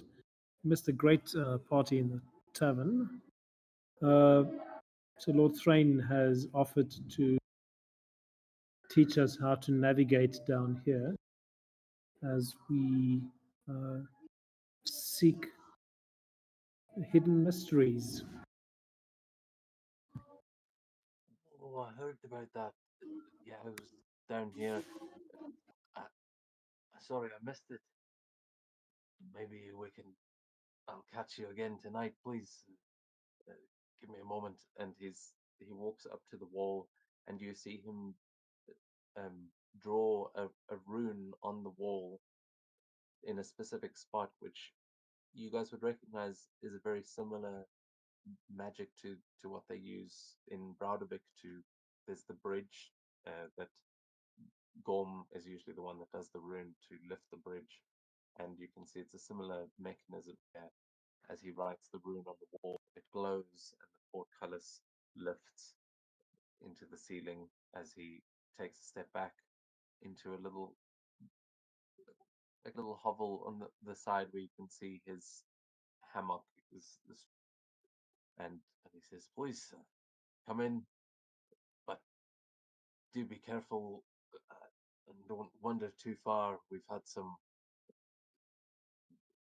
well, bit of an incident today, so I'm sure it would be no trouble for you lot." What sort of incident? Say more. Not sure that it's my place to say. Maybe ask Lord Thrain. And you see him looking a little bit nervous, like he's just a guard here. If you want to try and convince him, you can give me a persuasion check. Otherwise, he you can hear voices coming from further down the tunnel. Yes, you would turn on all of it. Lord Frayne would be happy if you give us some more information so we arrive prepared. And let's see if we can do a persuasion. Oh, Ah, Oh, well, naturally, I I suppose think. it would be a poor form of me not to inform you. We've had we ran into a bit of a Draugr nest. I think we're not entirely sure, but this morning we broke into a chamber that we've been working on the past few days, and out of it came a bunch of skeletons, Draugr. So we've sealed off the tunnels, but Lord Thrain is dealing with it now. I mean, if you truly are the returned heroes, perhaps you might be able to help us. I'm sure you've dealt with your fair share of beasties and the undead before. Yep, we have. Which direction should we be going?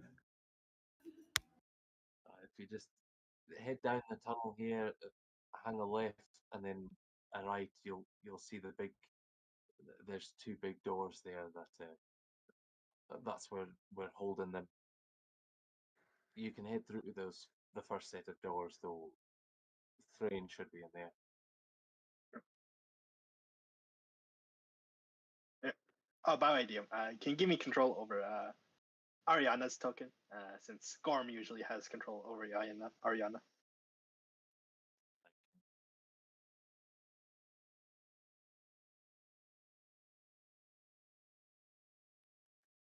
Well,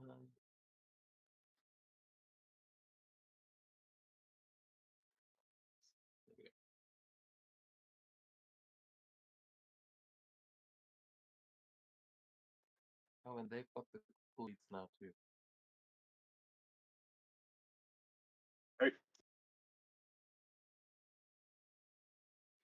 The monster stat blocks have been updated now. They also look like the new characters. Okay.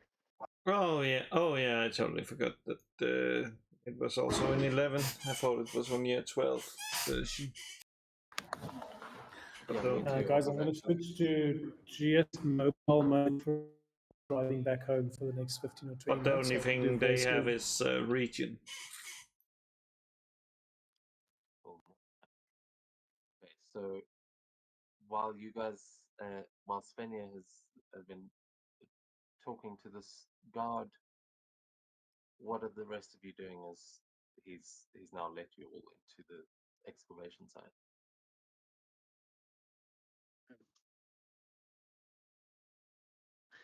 I guess. I guess right now, just looking at the card walls, I guess like are the walls of the tunnel, are they smooth or kind of rough like a pickaxe digging through rough, or did they smooth the stone of the walls? Yeah, definitely looks carved with the pickaxe, but you can see that there are reinforcements in places that are like gilded, and you can see those the same patterns that you've seen in various places here, that they've clearly made very fine architecture to hold up these tunnels, but it's very few and far between. These tunnels they seem newer and rougher and definitely mined out with a pickaxe. I Okay. will also point out it is quite cold down here. You can, as you walk in, you get this, you can taste in the air that there is, it's like there's a damp sort of taste that you usually get in winter. Those of you who have explored, probably all of you, have explored icy caverns and things like that, and it has a similar smell to it, a similar feeling in here. Though the ground is not slick with ice, you can see certain patches where it's a little frosty in here, and especially when you're looking at the ceilings to see how they're kind of propping these tunnels up, you'll notice that there is a bit of hoarfrost on the ceiling in this tunnel where there is clearly more traffic, but there's just this ice covering the ceiling. All right. He told us to take a left and head to until we reach some double doors. As you're heading over that little grate and past that dwarf, you can make a perception check for me. All right.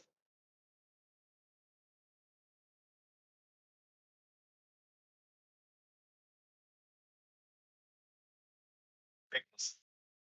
24. Okay, try me. As you're kind of leading the group, you walk past this dwarf who you can see is currently seems like they're drawing something on the wall, and yeah, Mikkel not far behind. You will both notice as you're walking over the grate, you see a skeletal hand reach up from underneath and try and grab at your ankle, as there seems to be one of these Draugr right beneath you and sealed away underneath this grate.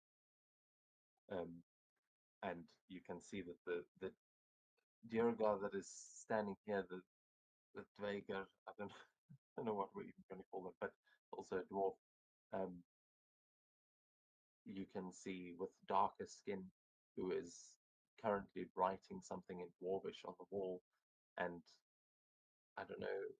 Does Trymere speak Dwarvish as well? No, but Mikhail does. Yeah, no, Mikhail does. But so then, Mikhail, you would be the one that you and Kamala would probably both be able to read the writing on the wall, and it's yeah, just translated would basically be "Do not open, dead inside." Oh no. Are we walking into Walking Dead, the hospital? Like, but that's pretty much what you're seeing now. As you look down, you see these undead, these Draugr that are trying to reach up and claw at you from underneath, but they seem locked away from. What the heck?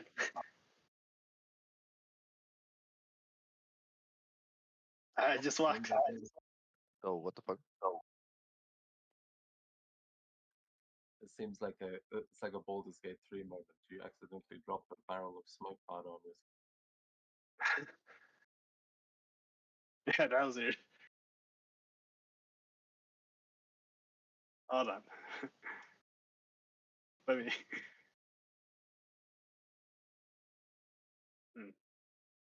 Okay. Moving, moving on. Don't know what that was. Right, just has a moment of the elves all have a vision of death.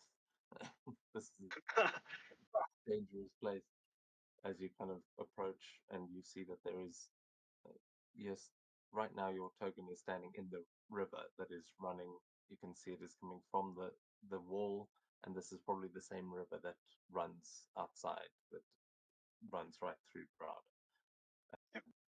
And you can see it is the water here is freezing cold. It's like it's moving, so it's not completely frozen, but it is icy and just sort of coming from the cavern wall. Okay. Alright. Right, gonna move forward and reaching all the way to these double doors that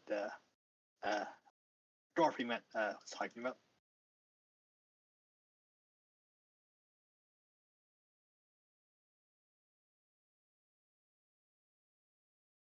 Alright. Reach right, seeing them. Try will open them. Open.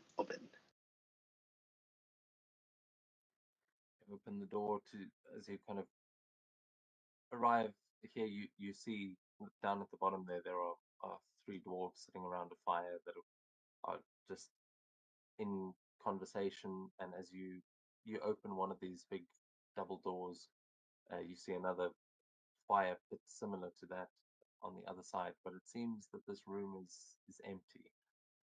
It definitely seems like this is probably where the sort of people who run this excavation site are, but this doesn't seem to be. Well, Thrain definitely doesn't seem to be in there. This may not be the room he was directing you to. Oh, this isn't the room. Or It's not in there, so you must have made a wrong turn. But you can still investigate this place. yeah, yeah. I'll take a look around. Like, not sure if it is wrong or if it's much deeper. You can make an investigation check to try and look around this room. All right. Are Pamela and Mikhail doing anything? All right.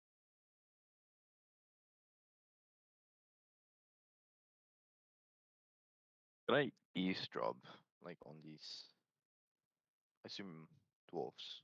Just listen, just what they're saying. Damn, I'm really good tonight. That's cool. It cracked the screen. I like that effect. You can make a perception check, Mikhail, but try me with a nat 20. You notice that there are some personal effects that are left here in this room. I repeat what you said. I saw it. Yeah, just relax. Just went from a nat 20 to a nat 1. So, yeah, try me as you're looking around the room, you'll find some personal belongings of people that clearly work down here. And you would find a journal that has got a couple of logs of like the latest things. You can tell that it's strange because you're like, paper is a kind of an elvish thing. Like it's not often you find. You weren't expecting to find a dwarf's journal here, but it is written in common, and you would see that there are logs of what they've been finding down here and the sort of progress that they've been making. And it's similar to some of the things we were reading earlier at the library. But what you find is that he starts to question some things. He says, "We've been hearing strange things in the tunnels, and we found flecks of minerals that shouldn't be here. It's like these tunnels are messing with us. Like there's something trying to drive us in the wrong direction." And then you see a later entry that says, "All right, I'm pretty sure this place is haunted. I've been hearing some cries of what I can only describe as a sad giant, if that makes sense. I know there's no giants left in this mountain, but I promise you there's the ghost of one. And I don't think we should be digging any further. Thrain says we have to, so I suppose we'll see what we get."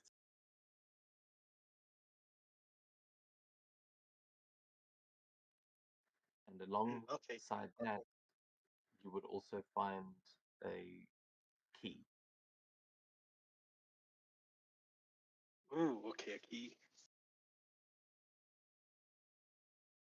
Yeah, you see there's a woven made that looks like a key that would unlock a physical lock. Okay. You Okay, just got mark it. down unidentified key on your sheet because you don't know what it unlocks. But it seemed like it was hidden here. Okay. That is interesting. Yep, so I shall add that in inventory.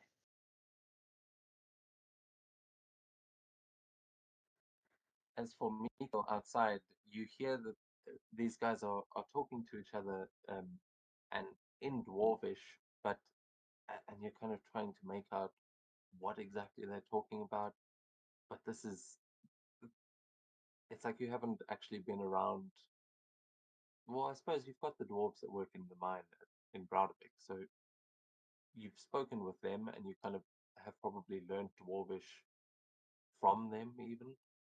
And this dialect seems a little bit different. Like they've got a bit of an accent when they speak that you're not all that familiar with, especially the the darker skinned one that's like this purplish skin, white hair. That is definitely one of the dark elves they usually would call them, but that is a Dveger, unlike the other dwarves who look more like the guys you know from home. Um, but yeah, you can't quite make out the accent, and it just doesn't seem to make much sense as you're trying to listen in on them. But I'll let you add to that if there's anything else that may come from that net one. Yeah, as you said, he's just hearing the words, except they're just like they're just coming in from one ear and exiting the other. So he's got much to learn in regards of actual, well, not actual, but Dwarvish heavy dialects. So I just try and listen, see what he can pick up. But I doubt he's gonna pick up much. Yeah, you might be learning some new dwarvish slang, but it's how to use it in context. It may take some practice. And what about Kamala? Is she also standing watching these dwarves, or are you investigating?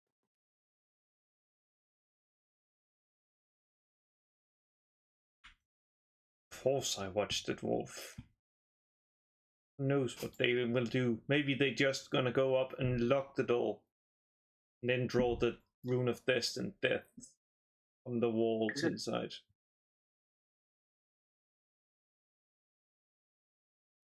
You can make a perception check actually. Is Camilla still well fed, or is that more? It's still up. It hasn't. At least it hasn't switched. So I I mean, think I've been switching it manually, but I think it ends on a rest. Did you Did you eat something yesterday, or did you attack something? I attacked, so I cannot recall. I cannot recall.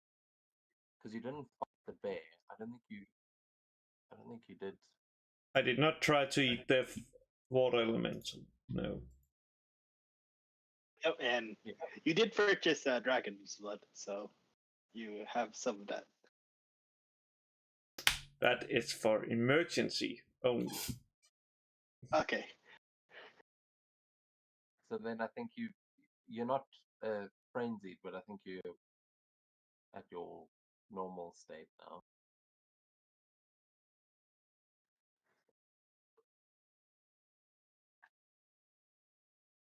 Hmm. Switching it over there, I can't. Ah, I think yeah. it works backwards. It's like the one that isn't checked that is actually applied. It's currently, let me check. It is. Let me see. It's an interactive. Oh yeah. Oh yeah. It is currently the one that is. They're currently both disabled. Oh, so this is actually, you need to make the con save then to see if you're getting hungry. Well,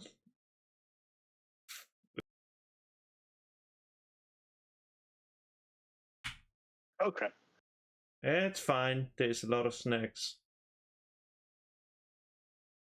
Okay, so at the end of every long rest, it's a DC 20 con save or gain the feral condition until your next feat. So, yeah, as you're walking around, you see those dwarves, and actually, I don't know if you've ever eaten a Duragar. Oh no. These mountain Oh. dwarves might taste different. But yeah, you can activate the frenzy one. Perfect. well.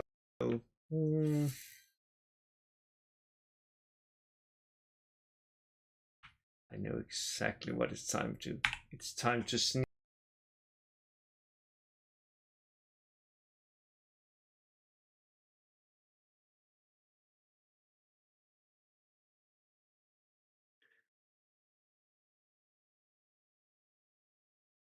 Fight that one. Let me just see what it says. Blah blah blah. Blah, blah, blah. Oh, perfect.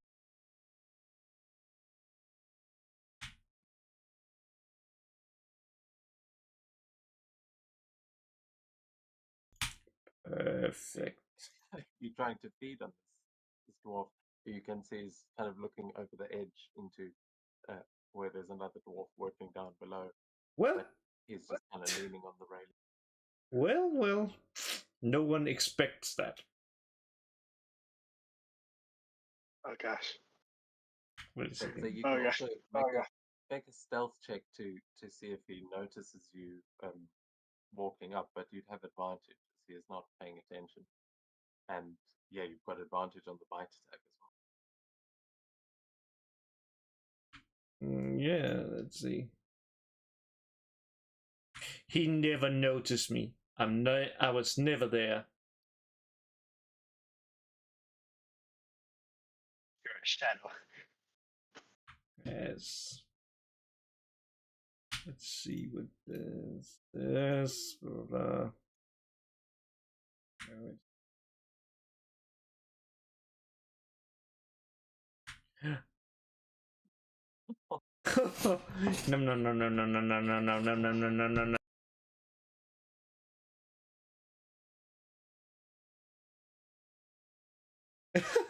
Even the dice is maxed. No. So wait, has Camilla just eaten a dwarf or bit a dwarf? A dwargar. Yeah, that's why. Yeah, she never had Dwargar before, so she's I wonder what it tastes like. No. Ah, Yeah. my God. And Carmela, what you discover is that Dwargod don't taste good. You taste one bite into this like through the. He's got like thick chainmail, but you just out of the shadows appear and bite down into his neck, and as you take that, it, it's like you are. This is not good blood. This guy's like CR1. This is not going to be enough to sate your hunger. But yeah, he didn't see you coming. So is there a way for him to like not know that he's been bitten, or or what are you actually doing to him as he is probably very surprised to have some fangs in his neck? The things I always do.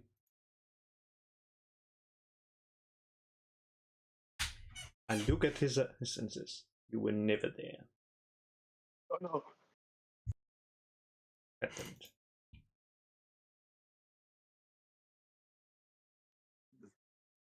What is the D14? Yes. I'll say because you managed to sneak up on him, you'll have disadvantage. So let me roll that one.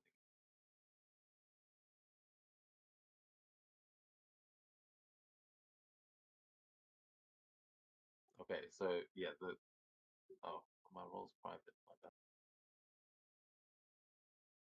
What was it? But he got a 19 on the other dice. So Oh, a okay. 16 as he takes that bite and goes, what the fuck are you doing? And he's going to try and push you off of him and like with his warhammer as he makes an attack again. Oh gosh. For a nat 1. He's like struggling, but you've clearly got him gripped, and there's nothing he can kind of actually do to get away from you here. He goes, please, please, oh God, don't eat me. Doesn't taste good. You can go now. Oh gosh. No, I do not do that. I do. It's like like that Ice Age thing. Like spit that out. You don't know where that's been. Come on up. Put it down. It's not. It's wrong. What killed the dinosaurs? The Ice Age.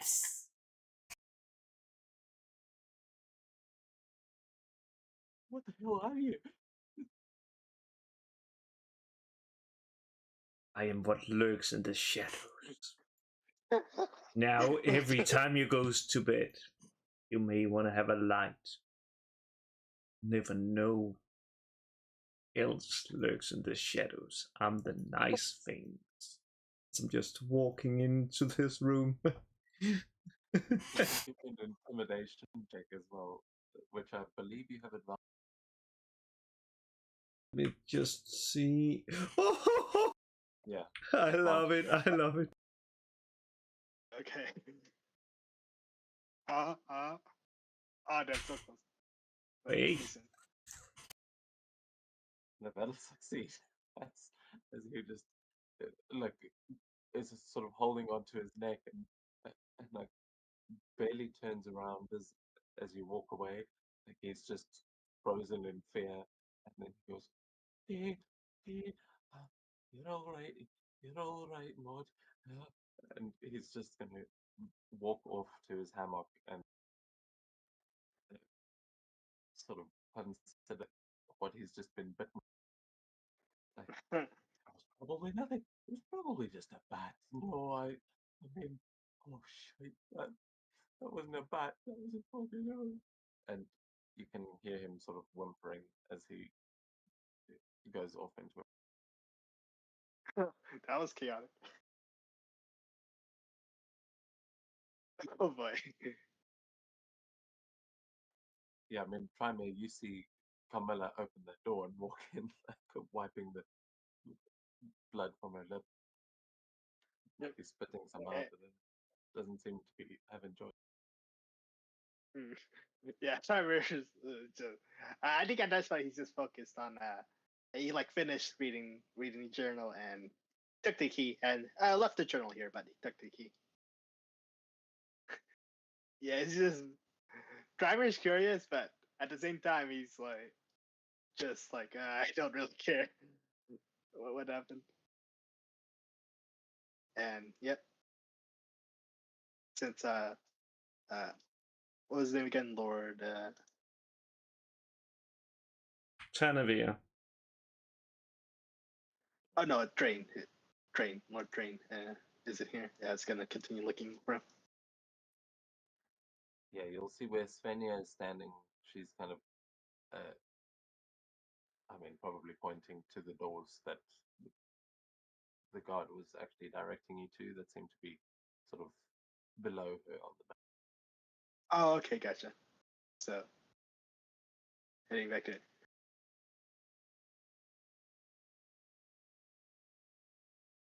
Though, as you're passing by the river again, you can make one more perception check, or actually one Okay. more passive perception. 15. 15, yeah. You can make another perception check then, please.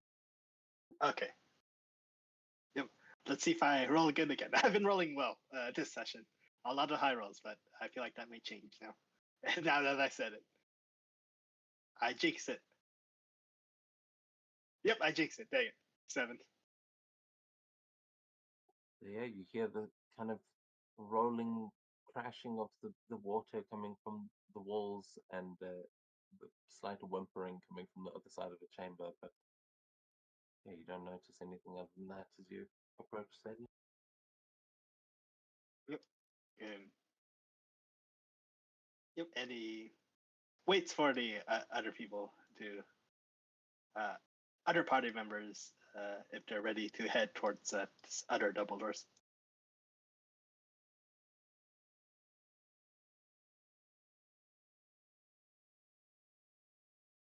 Yeah, I think Mikhail said he'd be right back, but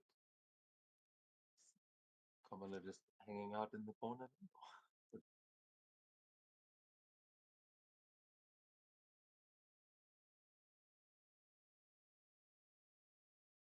If you guys are also passing the river, you can also make a perception check. Oh well, Kamala's getting into the river. Well, it's best to learn from experience. Wait a second.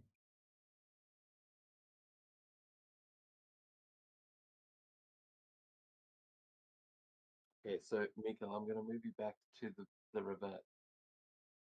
Okay. As you're kind of making your way towards it. Camilla, were you walking right through it, or were you like washing your mouth out? What were you doing? I was just like, I'm just like, okay, just walking through it. As you walk through it, I'm going to stop you sort of as you step into the water.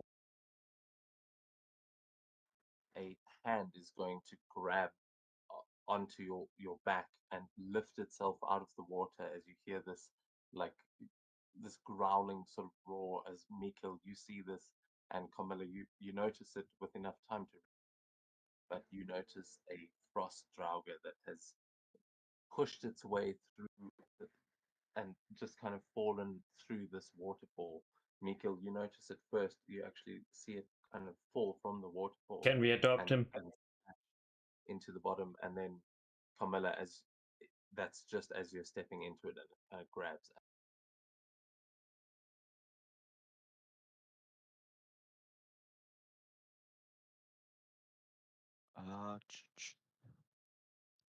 Well, can I use my reaction to I don't know, lower fireball? Yeah, you've got. I mean, we're not in combat just yet. This is just as you're seeing it, so you've got all your options available. Well, hopefully that can help Camilla just a bit. Okay. Unfortunately, I can't hit. That's a Yeah, bit of you an hit issue. this thing with the firebolt, but you just notice that the kind of ice and all it's like in a waterfall, so that fire unfortunately doesn't have much effect, but you definitely do draw Camilla's attention to it if she hadn't noticed it. That's your cue to get out of there, Camilla.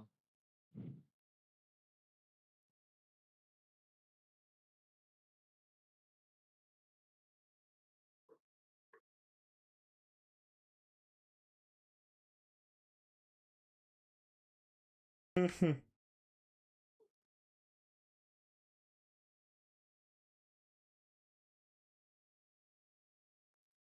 if you are going to try and step away, it is going to try and sort of grab you with an opportunity attack. As It can rushes certainly forward. try, but how can it grab me if I grab it first? Yeah, I was going to say that's if you're moving away from. What's your plan, Camilla? I'm just looking at something to do. Yes. Live and learn.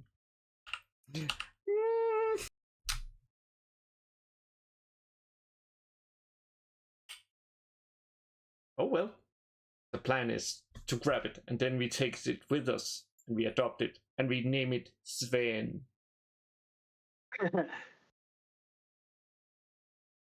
So okay, I'm going to give it an athletics check as well to see who's grabbing who again. But it looks like you grabbed him.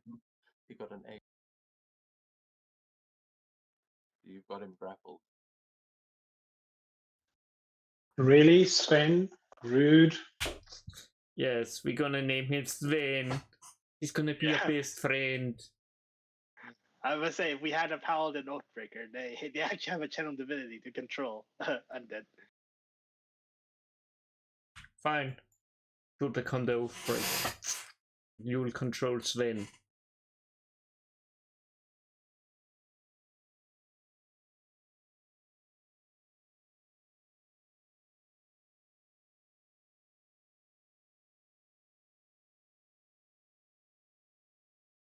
Yep. Yeah. Anyway, you grapple Zen. What happens next?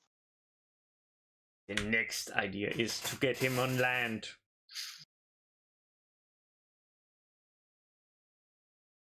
Okay, so you drag him out there. Of course, we need Sven on land. He's our new best friend. Yeah, as you drag him up there, he's kind of like gnashing at you, and one of the dwarves sitting around the fire is going to notice this and suddenly jump to his feet. Just go, oh shit, they're breaking through, and he's going to sort of run up to try and. Oh no. Sven is good. Sven is friendly.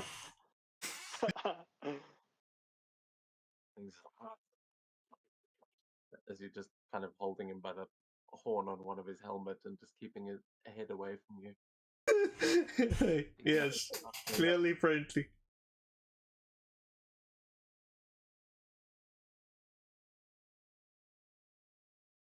I'm going to give him an attack roll if you're not doing anything else there, but it will be Yeah, feel free.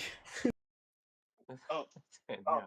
He's just gnashing at the air, trying to get at you, but you're holding him. Well, Mikkel, get working on that collar. And maybe a muscle. What? Oh, you want to take this as a pet? Yes, this is our new pet. We name him Sven. Sven. See. Well, will probably have to. If you can get me the materials, I could probably make a collar for it. But now you'll just have to use rope or something. I don't know.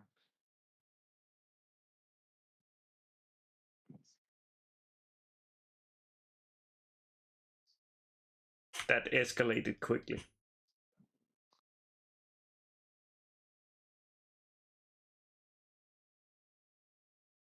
But yes, it is time to bind Sven. Okay, what are you using to try and bind? Do I even have rope? I should have rope. It is a common item to have rope. Yes, it is a common item. But I do not have something that common. You may have used it, you may have given it to someone because you never needed to climb. Oh yeah, there was the time when we needed, I think, like 100 feet or something. I never got it I back. think you might have used some rope getting up the mountain this last set. I have a rope. I can just hang on. I'll You hand. do just also if you click on your backpack, you can open a lot of your stuff is in there, like your torches. Oh yeah, it could be that it's. Oh, good call. It's in there. I have the rope in my backpack. Why? I totally forget that backpacks are there. I even have the one of the most important items.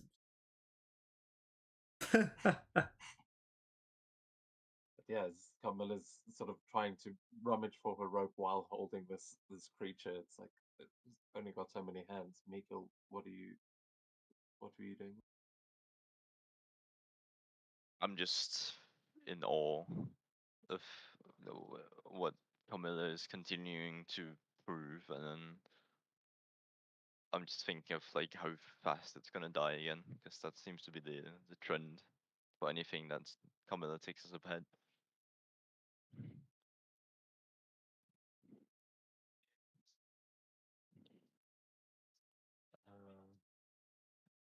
And on that note, I'm also gonna walk towards the others, because I assume Camilla has it under control.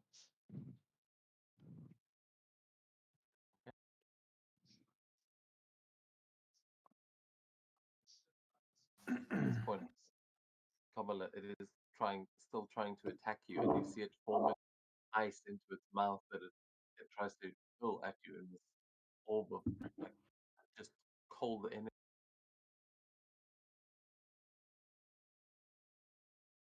Oh shit! I think it hit. That's a 17.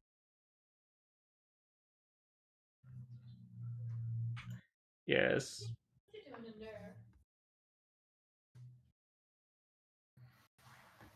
So Svenja is kind of looking at Mikko here and sort of shrugging and saying, should we help her or let her suffer? Well, part of me wants to let her suffer, because I'm gonna lie, she kind of deserves that. Yeah. Should we help her?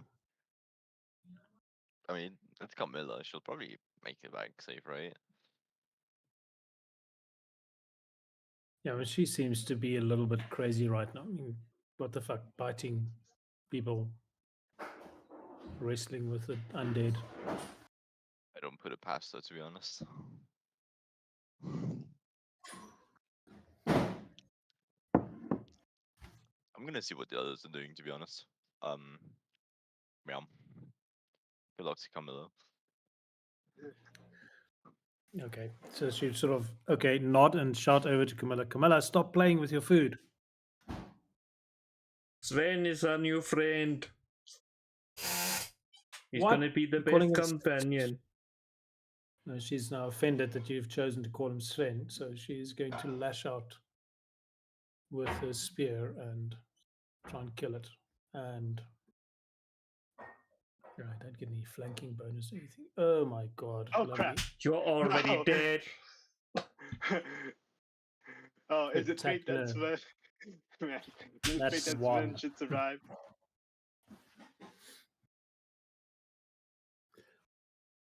Camilla just shifts it out of the way as she's kind of holding onto it, and it's vomiting this frosty bile onto it. So it just moves it out of the way of the spear. But at this point, I think she's It was at least got a handle of the rope. I don't know. You can slide a hand check if you're trying to tie it down, but it does seem to be able to spit this frost at you. That's fine. We can just tie it up, and then we have a frost cannon. Yay.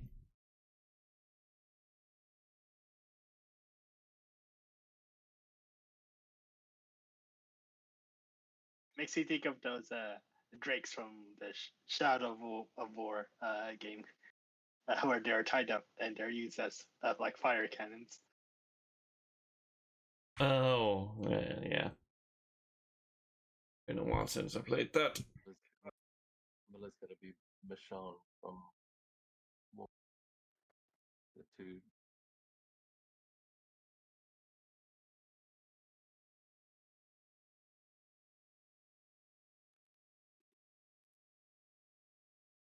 You can roll that sleight of hand. If you don't do-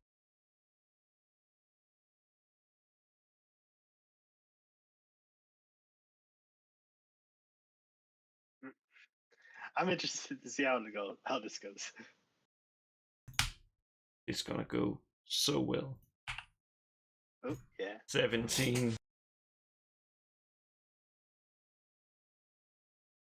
Okay, yeah, 17's pretty good. I think you managed to tie this thing up as yeah, you've now got it kind of bound, and you've learned not to point its head towards. But yeah, you've kind of got it restrained and grabbed. Okay, Sven. This way.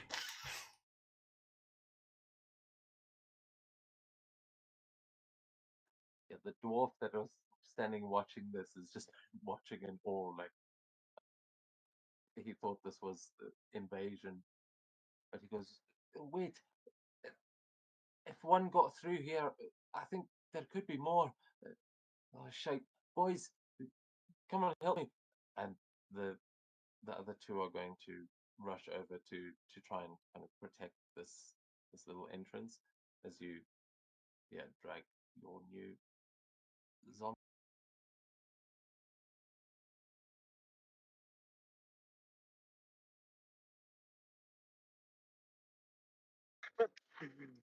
Like, is this really happening?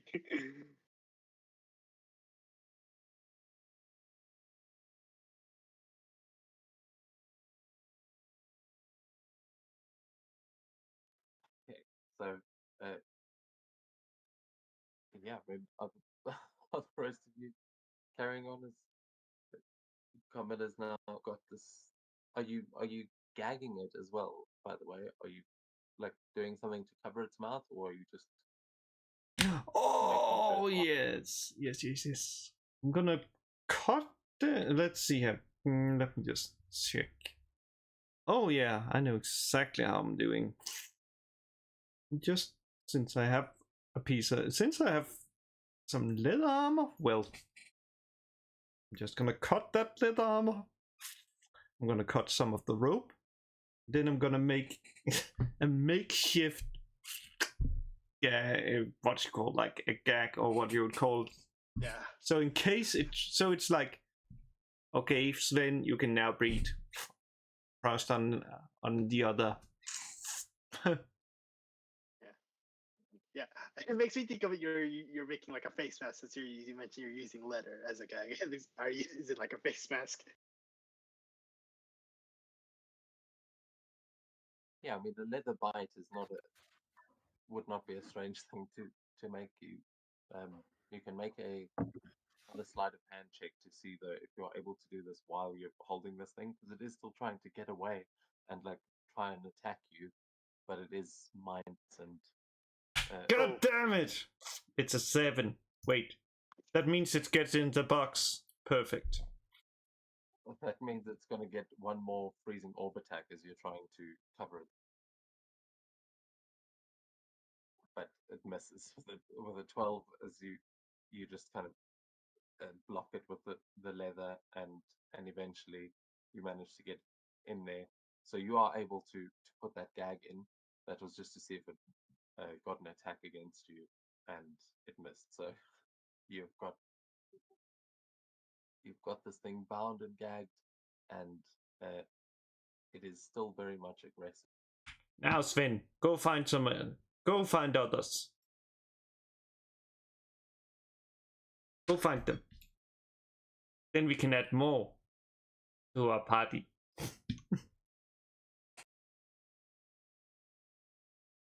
But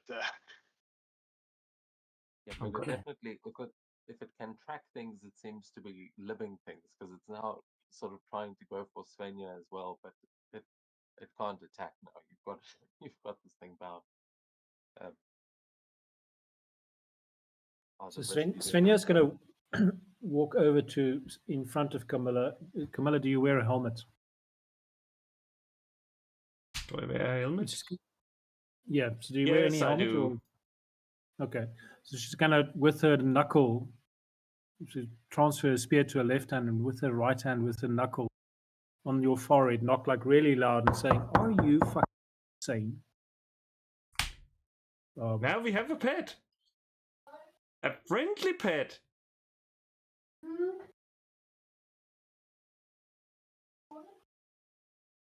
Are you drugged? If you bumped your head, is there something in the blood that you drank from that unfortunate creature? Wait a second. Was the Drogar drugged, and that's why the blood tastes bad? It now all makes sense.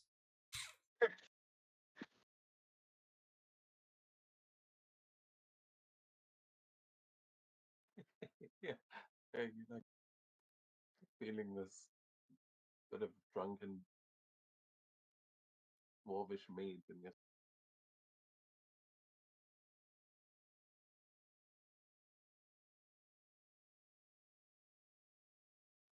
Are any of the rest of you reacting to the zombie, or are Yeah, you already I'd- making it? I imagine Trimer is gonna check out what that yelling was, and then it's like, "Hey, what's the yelling? What's going on?" It's like, "Hi, what is that?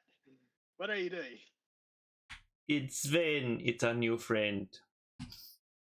What? What? Am I hearing that right? You want this thing as your friend? He's a new pet.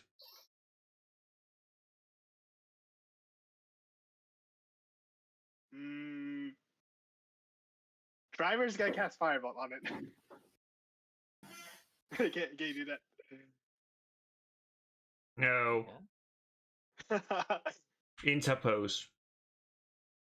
Yeah, so you've got disadvantage. Commoner's trying to pull him out. But he's also like restrained by the rope. So is it a straight roll or a disadvantage still? No, it's a disadvantage. She's actively trying to. She's got him grappled as well, so she's moving him up. Okay, hold on. I would like to use I would like to use my reaction feature, restore balance to make it a regular roll. Okay. Okay, and then so Firebolt. So targeting Frost Draugr, a regular attack roll.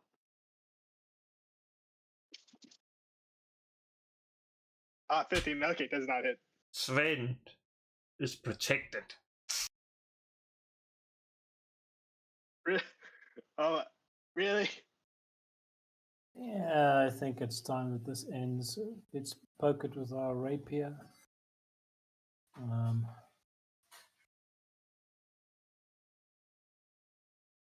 Oh my god! Protection from air, protection from evil things. It's just like yanking this thing back and forth, like, no, hey, this is mine. And to be fair, as you guys are trying to like kill this thing and she's trying to keep it away from you, it does seem like she's nullified its ability to attack. Like, it still seems aggressive. You obviously wouldn't want to like leave your children alone in a room with this thing, but she's got it handled right now. It doesn't seem to be threatening to you in its current state. Well, I mean, so this like she's like almost hissing at Camilla. We're supposed to be the guests here, not biting the locals and capturing pets. What the fuck is wrong with you? Anyway.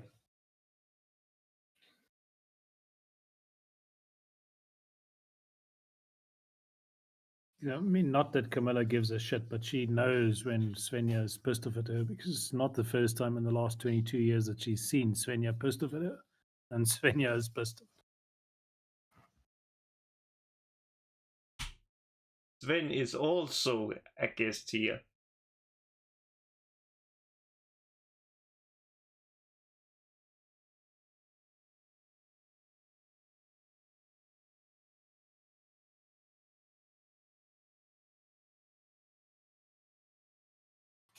Yeah, you.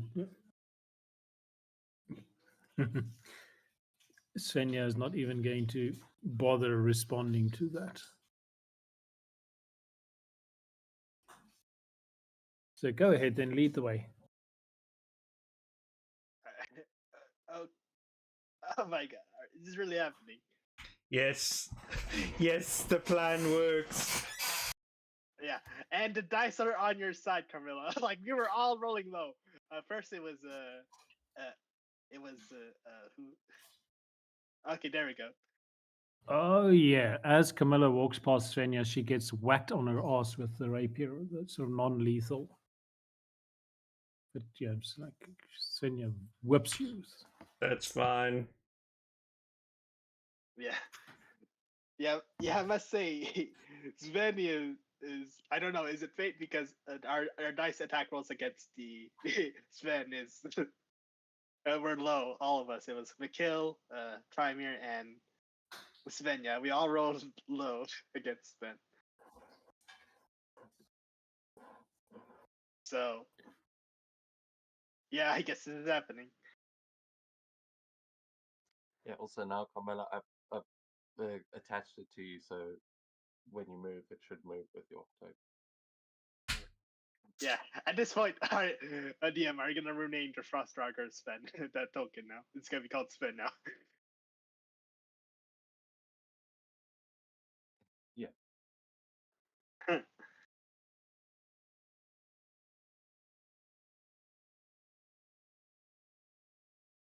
All right. Yes, with this absurd nonsense that Trimer does not understand, like what is going on. That he had enough of this. He's done, and he's gonna open the double doors here. Okay. As you open these doors, you will see the back of Lord Thrain as there is another grate in the middle of this room with hands reaching up from it and trying to sort of grasp at the other three dwarves that are in this room. And on the other side of the room, you see a similar set of double doors that they've clearly barred. Like there's a long bar sitting across both doors that is bulging and bending as there are kind of fingers clawing through, and it seems like there are undead on the other side trying to break through. As the dwarves inside, you can see they've got weapons at the ready, and Thrain is just shouting to them. He's going, they're going to be through any second. See what you can do to reinforce that. And then he looks over his shoulder and notices the elves walking into the room.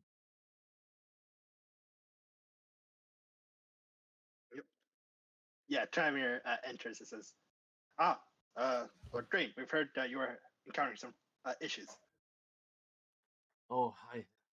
Sorry, lads. I would have given you the tour, but we've run into a wee bit of an issue. Yeah, Is- we've. Oh, go ahead. Oh, do you know already?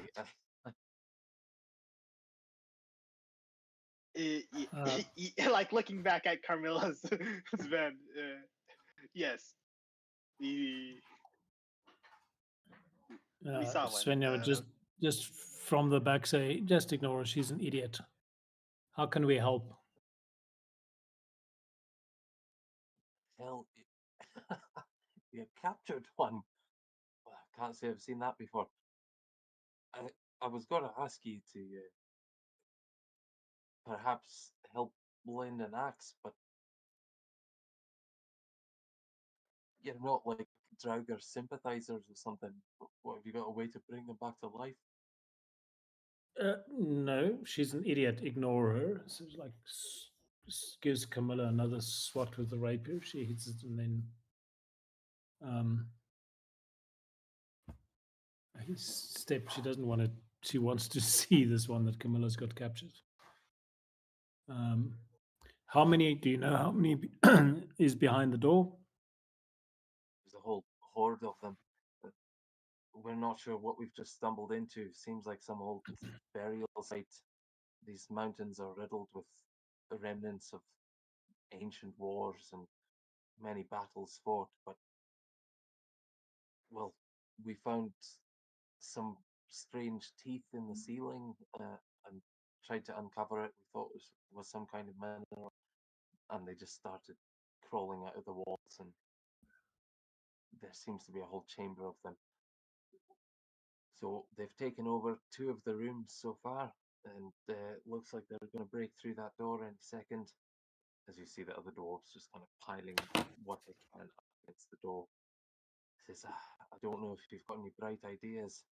It seems you at least sort of know your way around these things. Mm. Yes.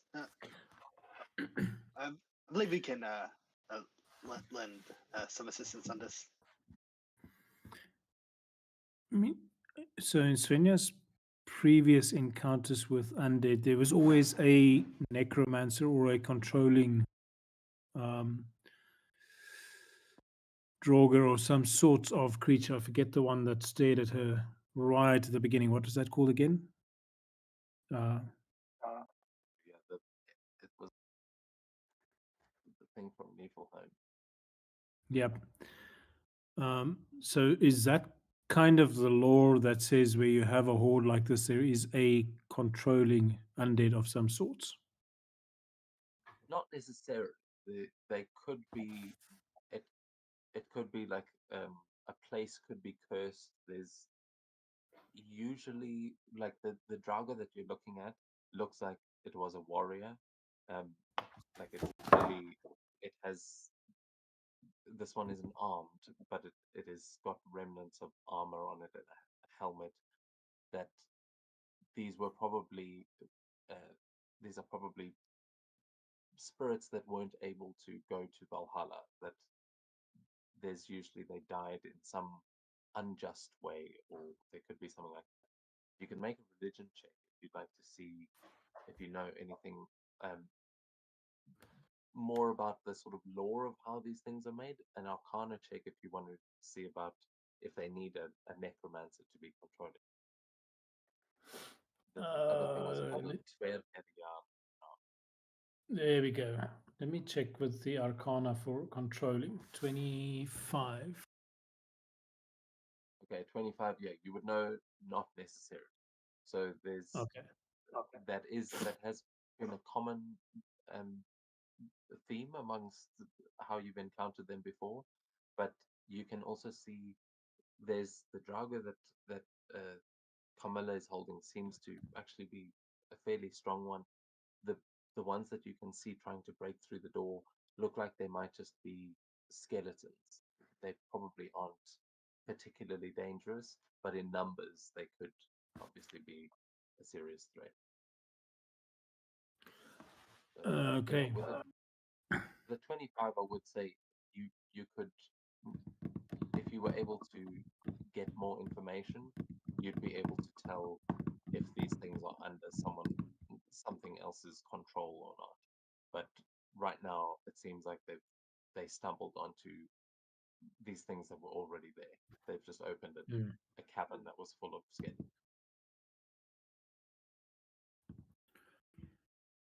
Right. The skeletons are. Fire doesn't do anything to them.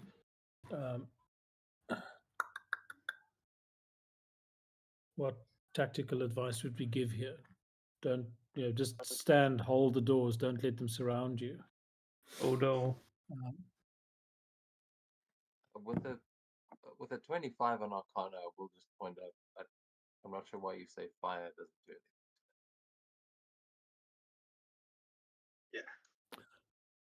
So I was thinking skeletons, but yeah, fire. Have you got barrels with oil or explosives or something? Fire is going to be bad for them.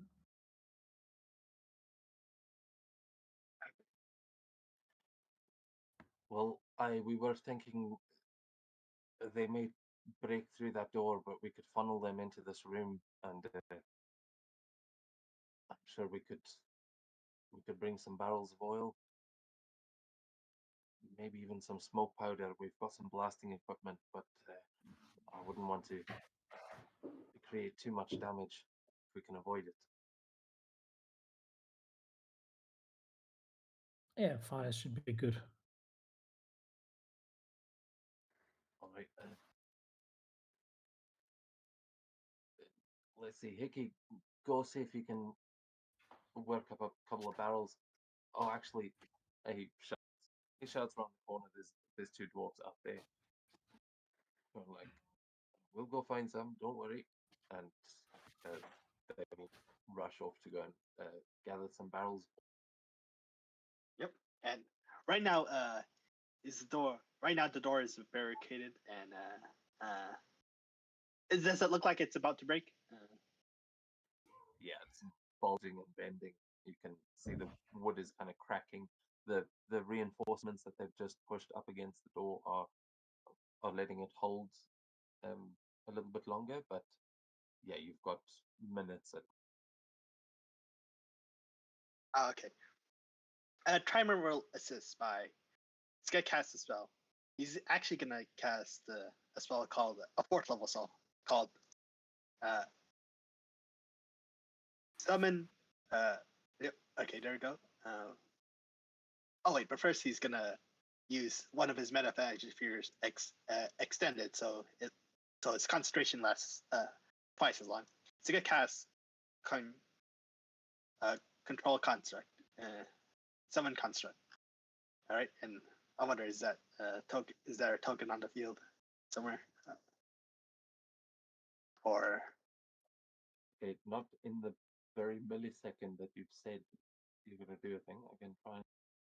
You've never summoned this before, so just give it a second. What is this? What are you summoning? Like, what does this thing look like? For? all right, right now, in a way, it almost looks like a very small version of a titan, but in the medium size, and it's made of stone. So he conjures it like you see some runes on the wall, like right here, and from the stone from the wall, it conjures into this stone construct.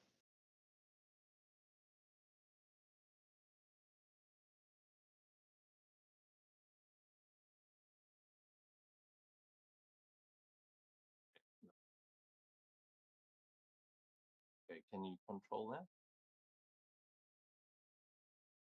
No. Okay,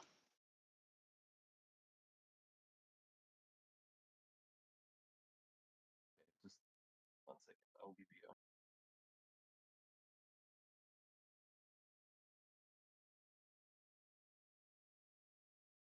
And you did say this is stone. Yep.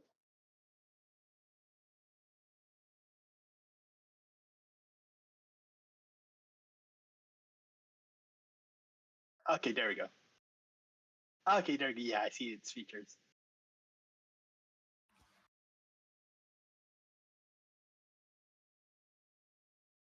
Yep. And basically, yeah, the dwarves will see Trymere cast this spell and see the stone construct here. And all right, I'll have this construct assist with holding the door and basically get over there and assist holding the door. Okay, nice. You can give it an athletics check. Yeah, as Yep. Okay. Athletics. Oh shit! No.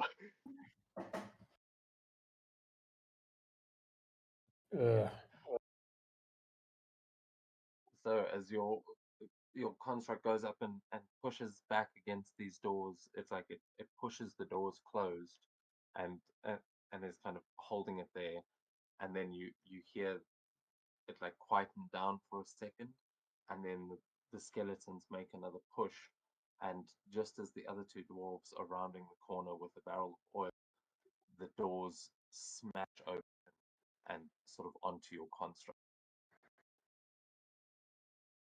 Is the construct medium or large? It's a medium creature.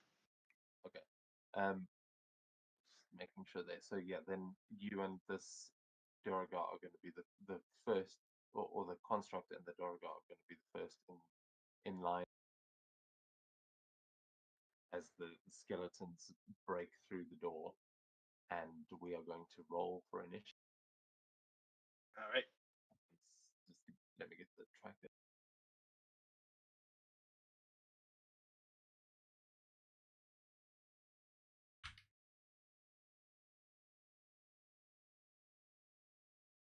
Okay, the dwarves will act on Thrain's turn.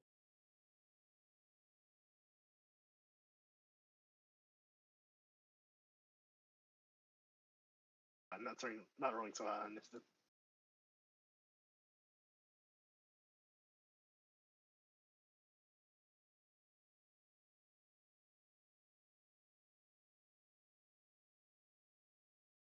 I was rolling so well in the beginning. Now I rolled a nat one and a 2 in a row.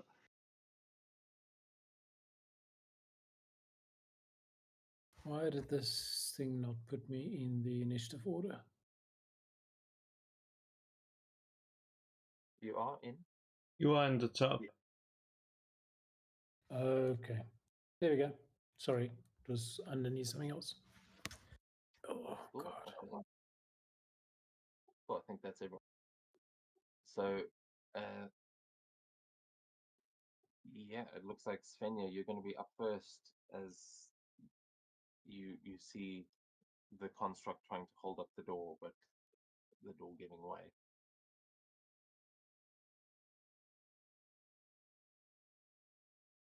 Okay, she's going to take a couple of steps forward and just flick a little knife. So as she sort of swirls her hand through the air, a little ice knifey thingy appears and illusionary dagger, not an ice knife. Whoops, let's first attack it.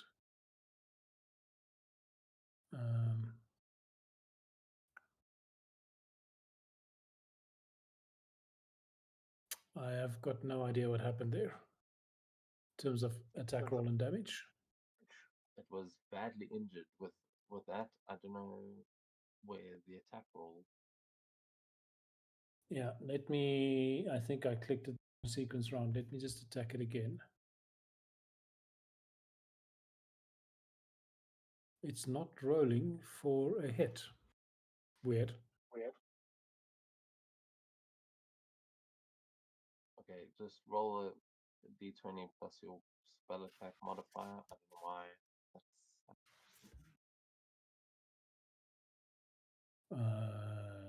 Now we need to find the spell attack modifier plus 8.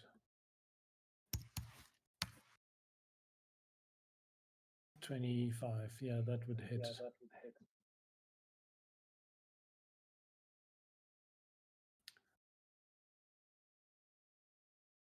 Yeah, so we'll do the first damage. Okay, and she will also fling out her rapier to, if I can find my inventory, there we go.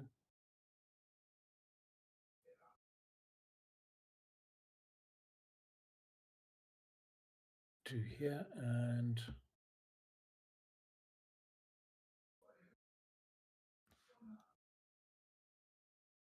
attack that little one with the rapier.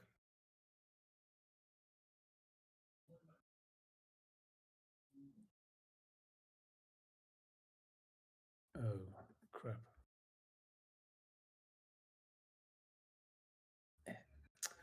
It is doing weird shit for me today.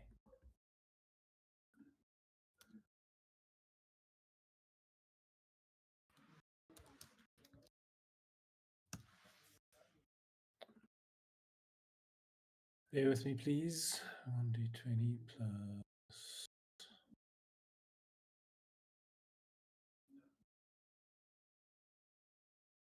There we go. Ah. That's a miss. Okay, cool. We're done. Sorry? Okay, and so you said the rapier was going where?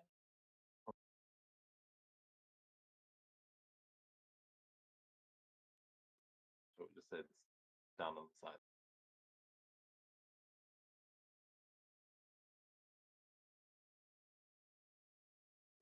Okay, you were muted, so I didn't hear your response there, but we will continue on. Yes, sorry. It was right there. Good. Okay, cool. So at this point, you are going to see there are skeletons, but you are going to see one more of these frost draugr making their way around the corner. And as it does, it kind of crashes into the back of these others, but it is going to hurl a glob of that freezing spit over the top of the other two. This one is going towards the deer.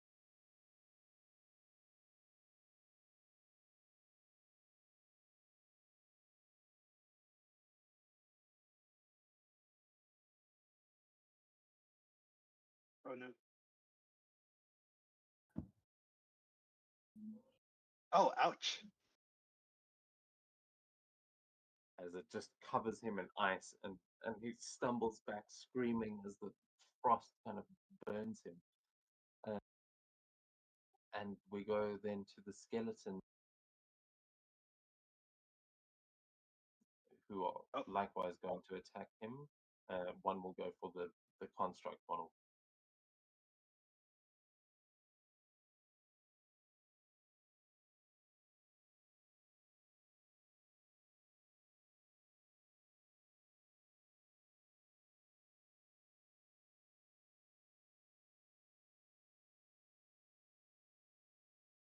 Okay, both of them missing as the two of them just hold off this first line, and a couple of more skeletons start.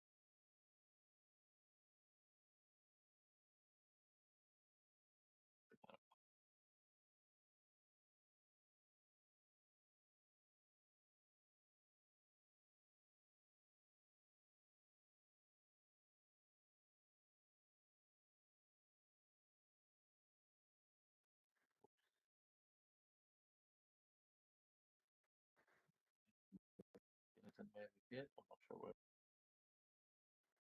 Carmilla, that takes us to you as you see them just trying to push their way through the door.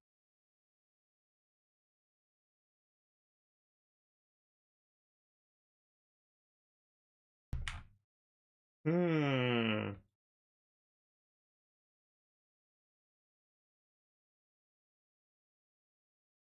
Hmm. That's problematic.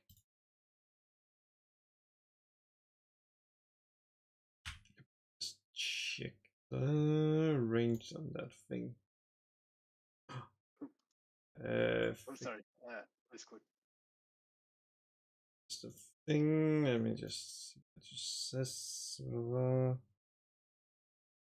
Effects there. No, there's no perfect. Just arranged.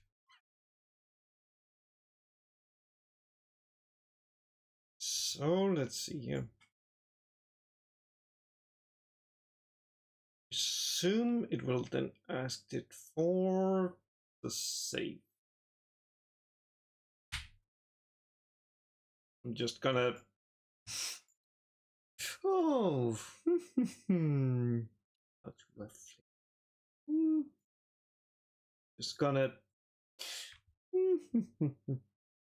Just quickly, like. Throw.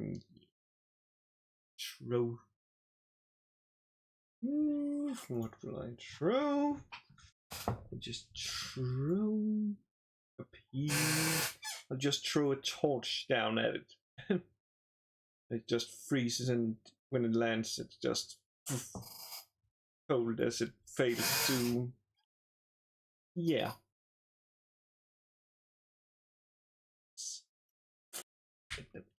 Oh, come. Bit closer. And yeah. Yep, that's about it.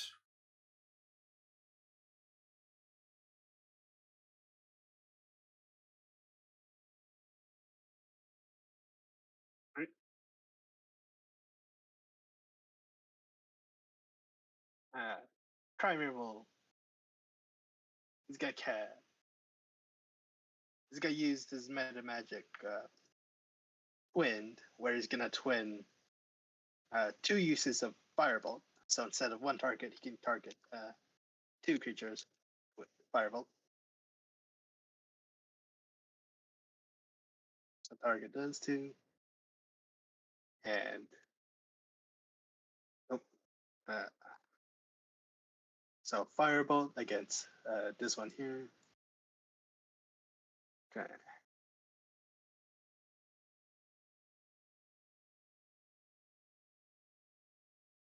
Damn it! I'm not rolling so good. And then second attack roll against this skeleton. Oh my gosh! I am so bad. But fortunately, after Trimer's turn, his construct can go.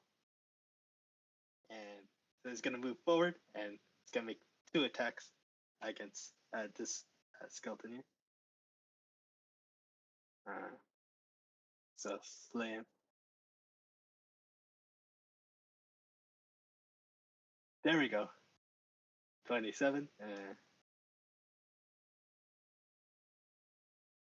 Of 12. Oh, damn. Nice.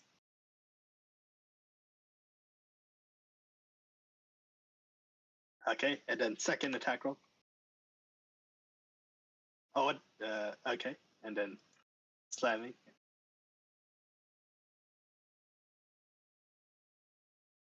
There you go, 20, and then hiya. 13. Oh, nice. He slammed 2 of them and they died. There we go. Good turn for his construct, but not so good for Trimer. And that is his turn.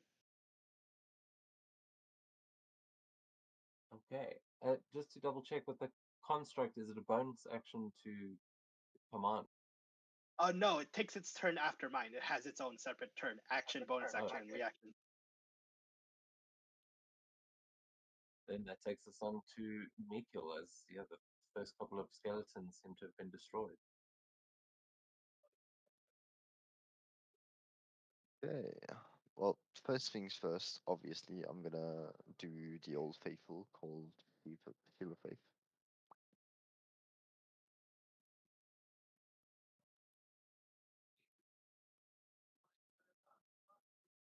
Okay.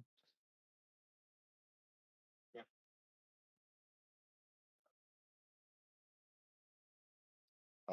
And then I'm gonna advance forward. The front lines, and then Okay. I'll.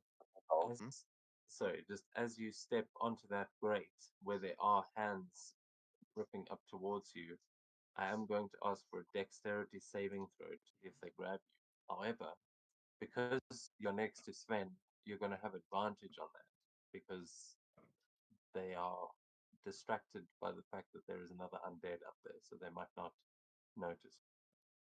Okay. That's gonna be 20. Yeah, you easily step over them. That they seem to have calmed down underneath there, with Sven standing on the ground. Okay. And then from here, I'm just gonna cast a firebolt at the one on our right. Yep. Let's see if you roll better than me. I rolled on that 1 and 2. Oh, one can hope. There we go. Yeah.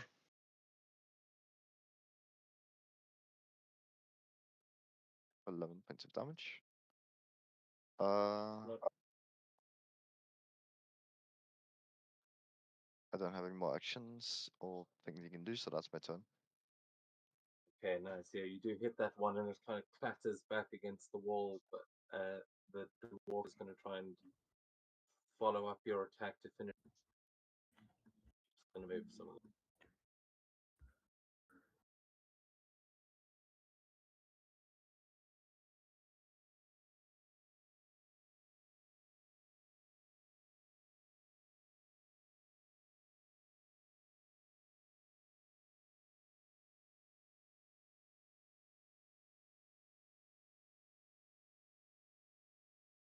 Okay, so he does manage to destroy, which he would not have been able to without the fireball. So he finishes that one as the other 2 dwarves come running around the corner with these barrels of water.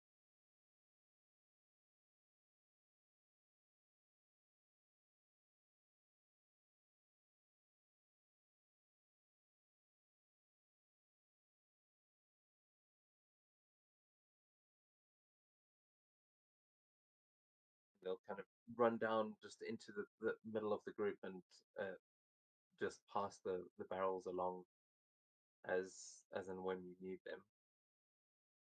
As Thrain says, "Yeah, get those barrels in here. We'll torch the place. Don't advance. Draw them in." And then he is going to throw a javelin.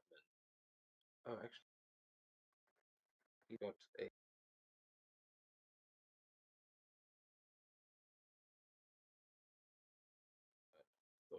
I thought he had a hammer that he does not. He throws a javelin.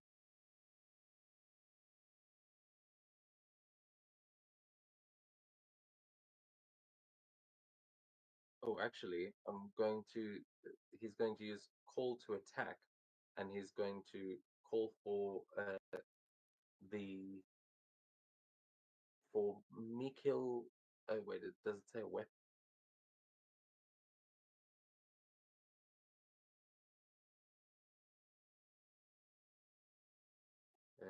Can use the reaction to make one weapon attack. Okay, so does it look like any of you are using like bows or any sort of ranged weapon? Well, I think yeah, Ariana has. Yeah, actually, that's so he'll say, "All right, you elves, let's see if you're so good with the bow as they say."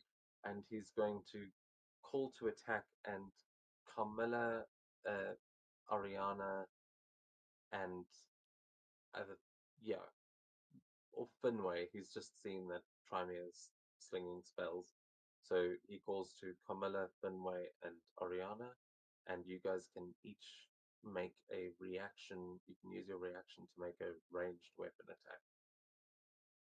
Okay. Right. So. Sorry, and I can shoot her bow at Frostdrauger. Yeah, he wouldn't know if Finway's got anything, but I think he does have javelins as well. Yeah, he does have a javelin.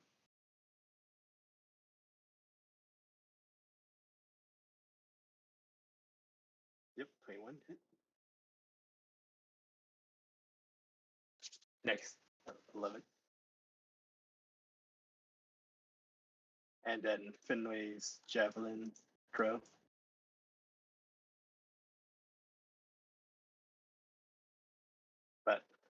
But it is more than like 30 feet away, so it's at disadvantage.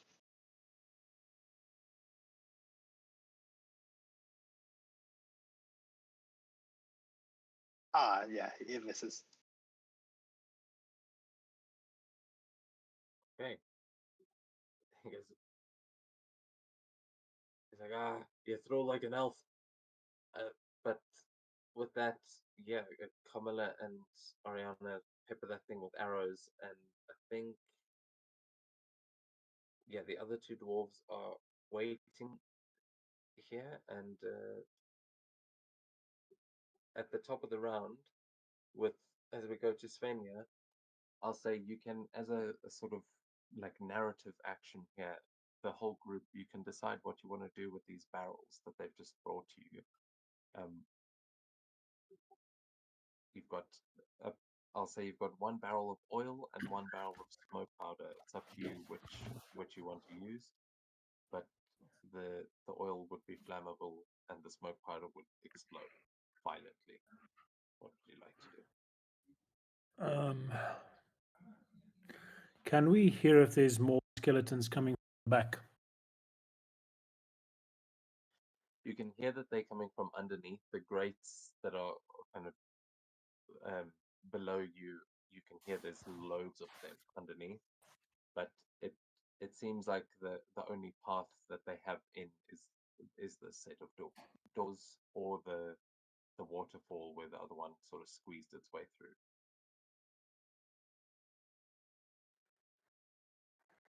You know that there were a couple of other dwarves that went to guard that waterfall entrance, and yeah, you can't see what's going on there, but you don't hear any extra commotion. It seems like this is the one funnel that they'll have to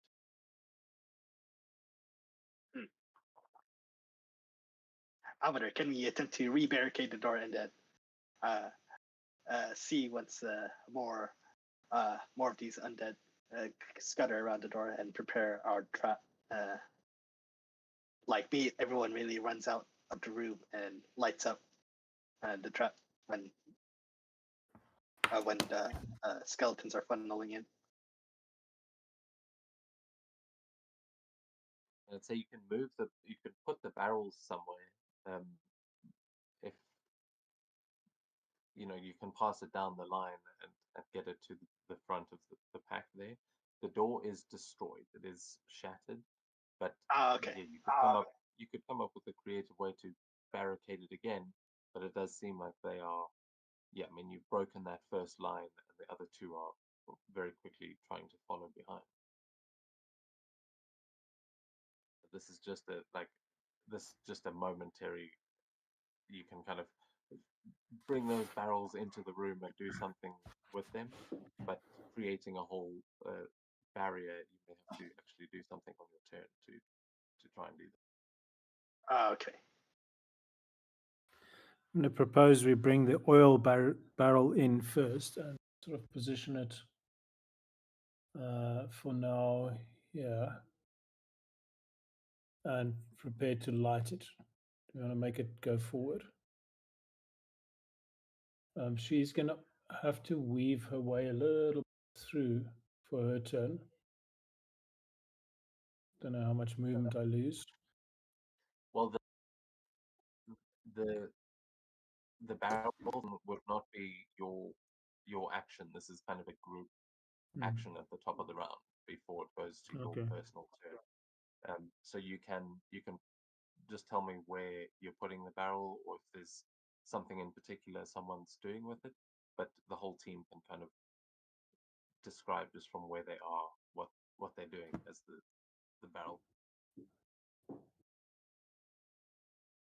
I kind of want to put the oil barrel proposal team on the grate, so when we light it, it inflames everything in the room, but also burns down. Not that that's going to really happen because fire goes upwards. But I propose we put it on the grate and prepare to. Well, someone can throw a firebolt or something at it.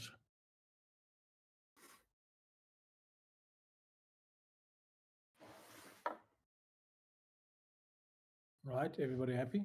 Yep. Yep. I agree with that. Yep. Okay.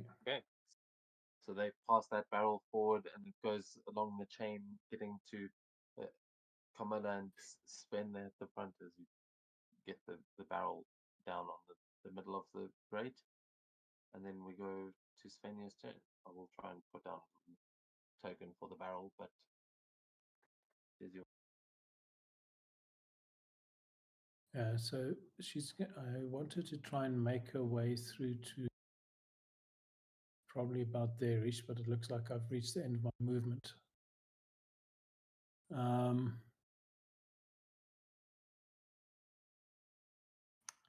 Let me see if I've got range on the rapier to that other Draugr.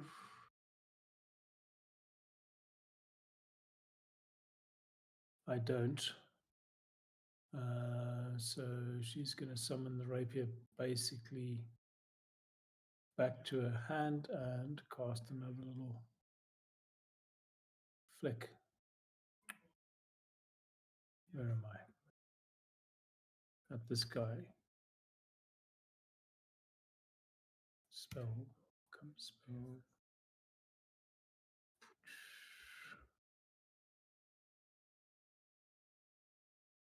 You've still got some movement there. Sorry, I think the game was paused. I didn't mean to. Oh, okay.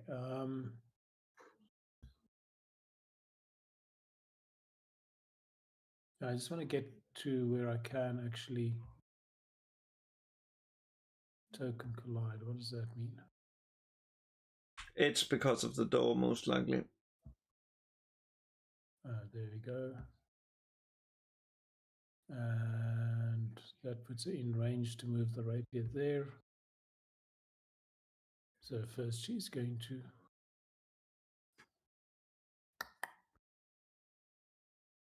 throw her little illusionary knife out at the Draugr. Have I still got it? Yep. Damn it. Okay.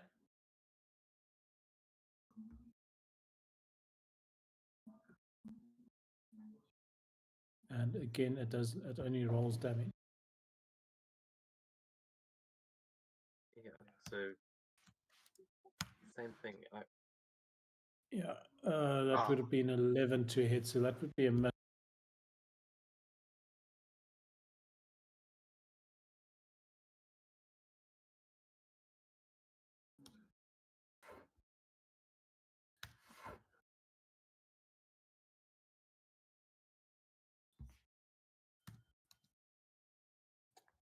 I'll figure this out someday.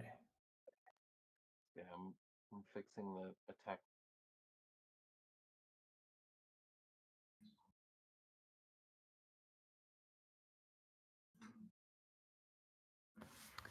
Wow. The rapier misses the Draugr as well. So that's a spectacularly poor round from her at the end of it. Just by the way, you are with the Loki's dagger. You're able to throw multiple daggers at both level 11 and 17. So you throw one more dagger. Spell should work.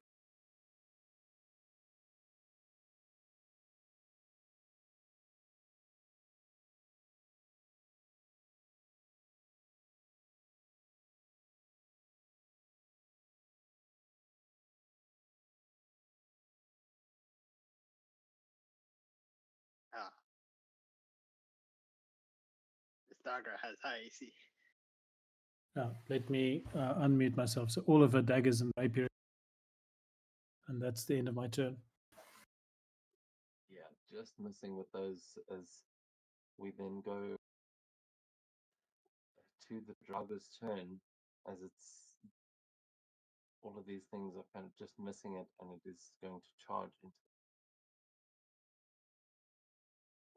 the lag is okay. As yeah, there's that guy.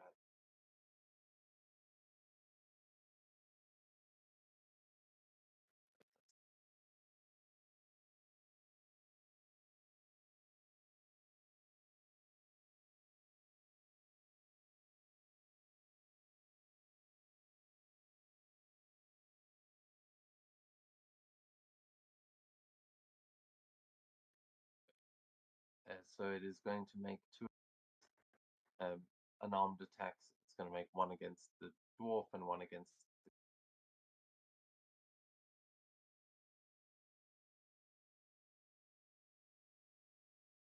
Oh no. Oh, okay, never mind. I thought it hit.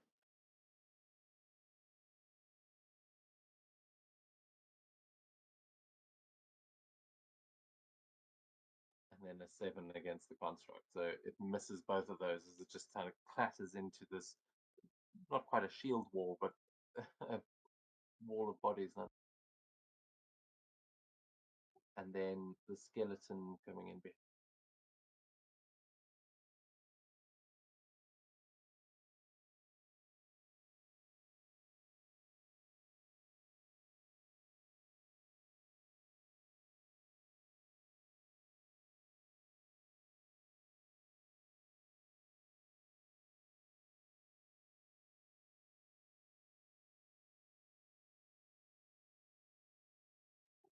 Misses the dwarf as well. This guy's actually holding the line here pretty well. But you can hear there are definitely more.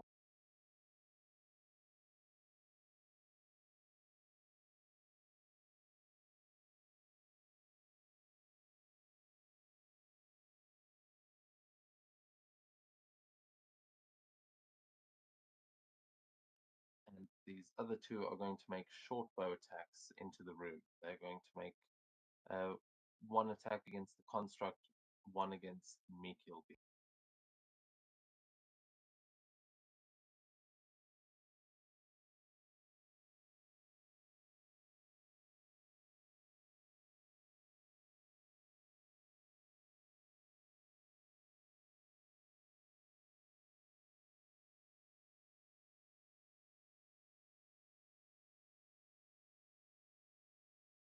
misses the construct and misses Mikil. Did it roll there?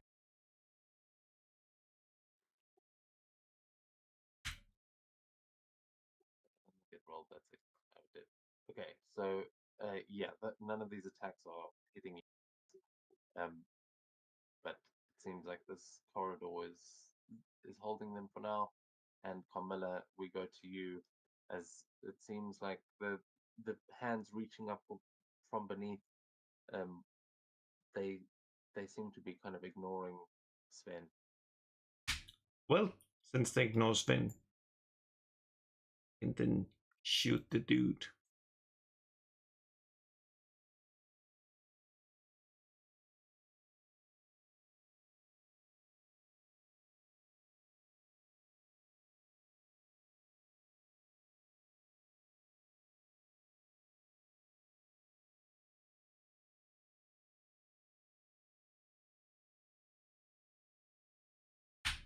Oh well. Something is better than. I can just imagine it. I'm just like letting go of like Sven's leash for a moment to shoot the dragon, and then it's like Sven is starting to like move, and I'm like, as I fire, just like, oh god damn it, like having to like drop the bow and like misfire to grab Sven's leash so he doesn't accidentally go and attack one of the guards. Down, Sven, down, Sven. Yeah, you see him lunging for the dwarf over there. He's like freaking out as he notices this. It's like, oh shit, one's in the room. Wait, oh. You pull him back. As I think that takes us to Trymir. All right. Trimir's got to do his classic firebolt move. You know how badly those hit the Draugr? At least Sven. Yep. Once again, he's got a twin firebolt, so he has 2 uses on 2 separate creatures. So twin, and then firebolt. So first firebolt on the Frost Rider. Ah, crap! No, why? 11, but skeleton will hit the skeleton. There we go. It does. 10 fire damage. And then that is his turn, but immediately it begins with the construct's turn after. So he's gonna slam. Come on and slam this Draugr. Yeah, that hits. Ooh, 16. Oh, it's still up.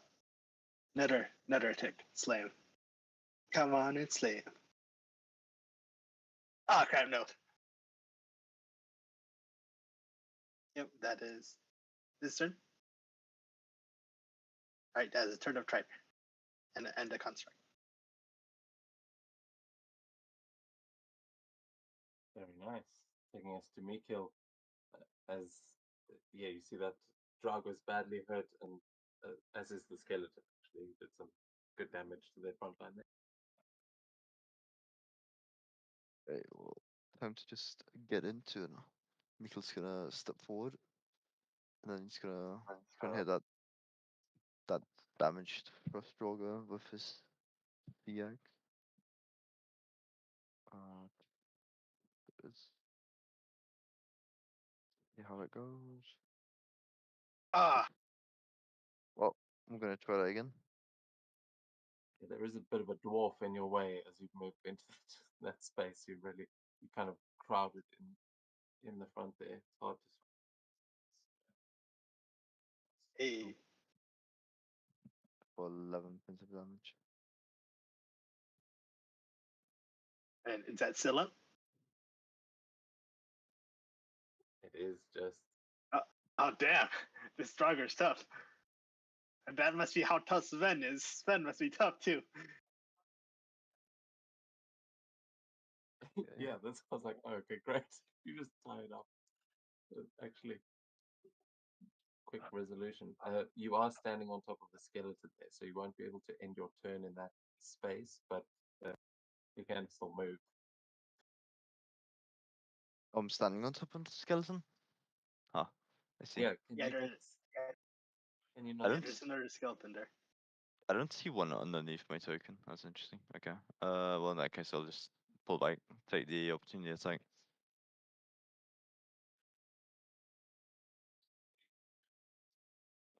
Yeah, can you not see that skeleton?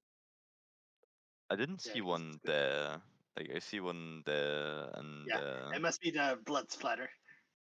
maybe. But Yeah, the I'll blood, add my but I think, yeah, maybe give a refresh because they should be able to see them. okay. But yeah, he is going to take a swing at you with an unarmed strike as a reaction. Okay.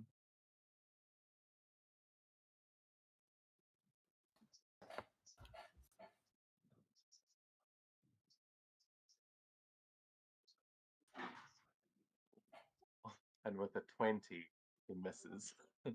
That shield of faith finally coming in hand.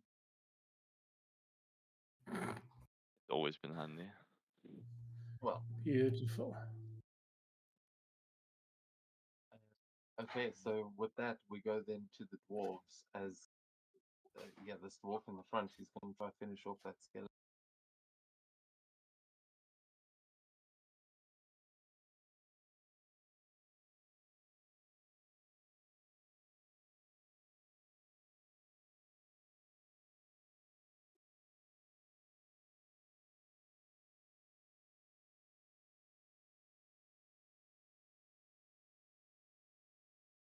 Oh, and he does just enough.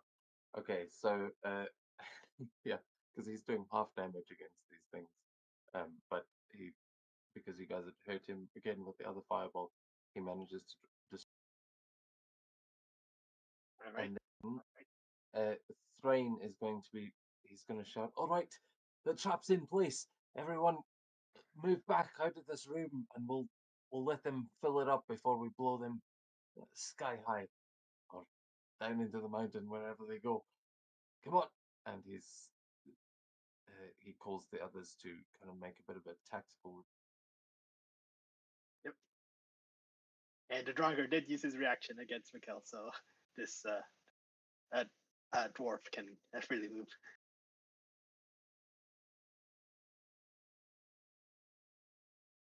He's going to move into the room and.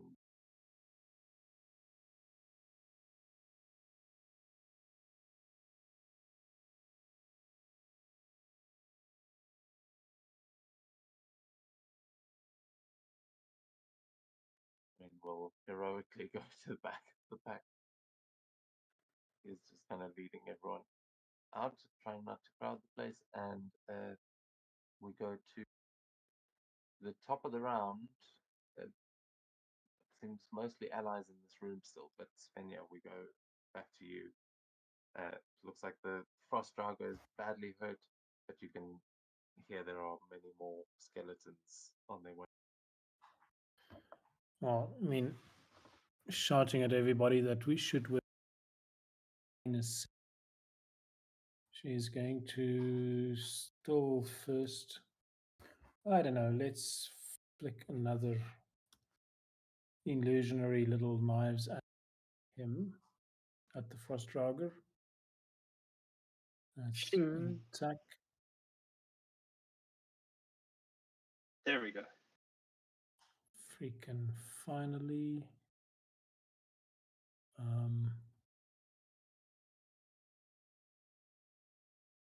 Okay. That is enough to kill. However, when okay, first of all, it needs to make a con save.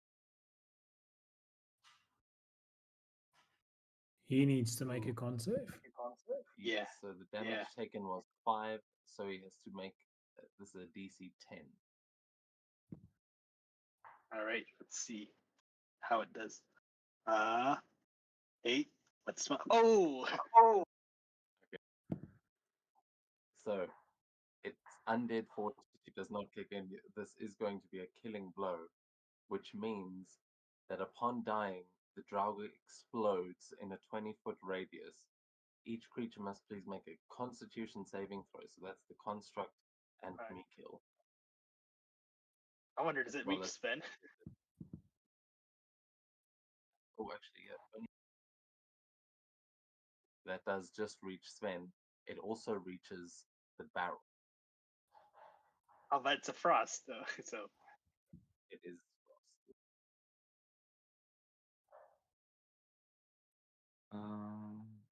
oh no! Holy shit!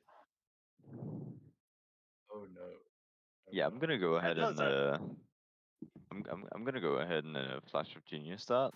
Hopefully Ice, baby. that'll take it up to 19. Damn. Okay, If that it's that will much be a damage though. The construct is gone if it's that much damage. Yes, the construct will take that and be destroyed. Yeah. It only has 40 hit points. But Mikil, with that flash of genius, you're gonna avoid getting frozen as well. Is that you kind of are you gonna use the construct as it's destroyed as a kind of shield? Oh yeah. He's just gonna like quite literally in a flash of genius, he just pulls that construct right in front of him and uses it as a meat shield, figuratively. So you are going to take half damage there, but you are not paralyzed by the ice. So that is going to be 23 points of damage to you. Okay. All.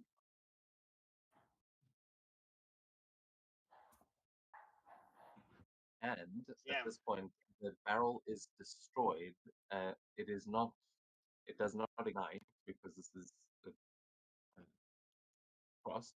But Sven is going to be covered in flammable oil, as well as Svenja, Camilla. Oh no, sorry, it's in the middle there. So Sven will take the brunt for Camilla, but it is going to measure from the middle.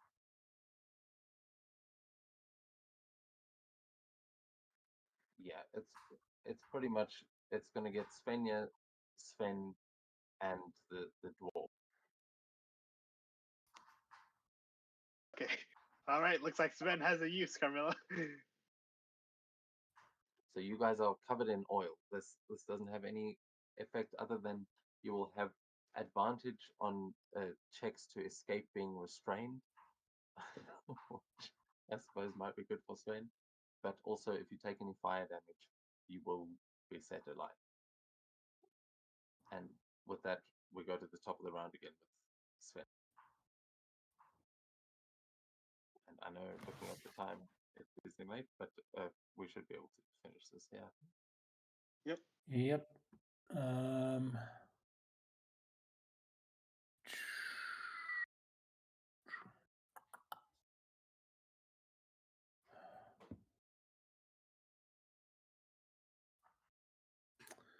So for a flare, she will summon her rapier back to her. It says if you can take it off the board.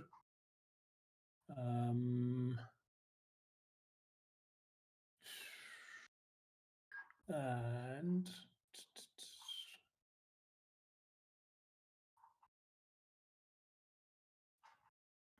I guess just cast more illusionary daggers at the one at the back there. The first dagger will miss. And the second one will Ooh. hit spectacularly.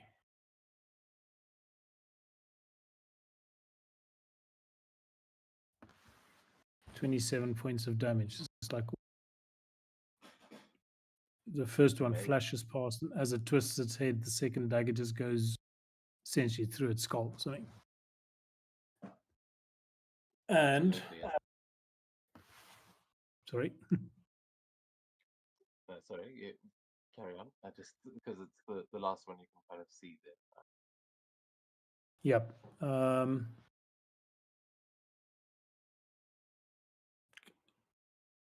And me, so we've said we need to withdraw. Trap. Fuck. Shout back at the dwarves, bring more oil. Yep. And look at sort of Lord Thrain and say, do you want us to hold this? Or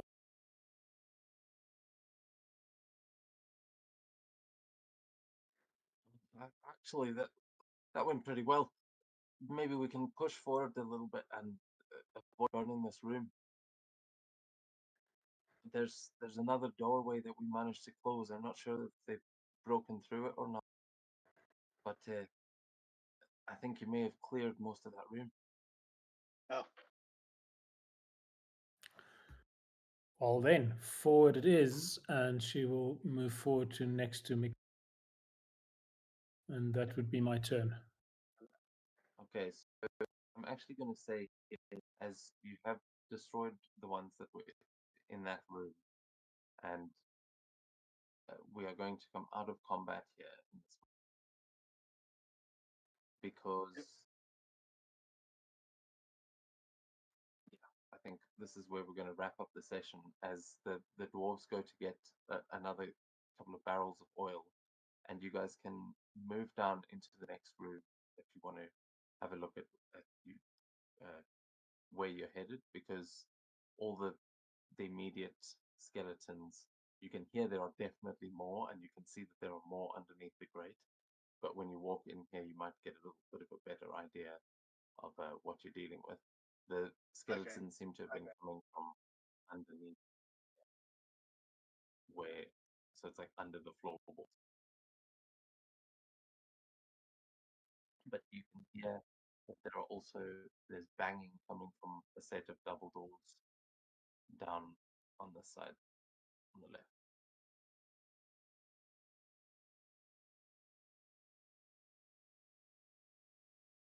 all right. Unmute. Does this little gap here look like something can look?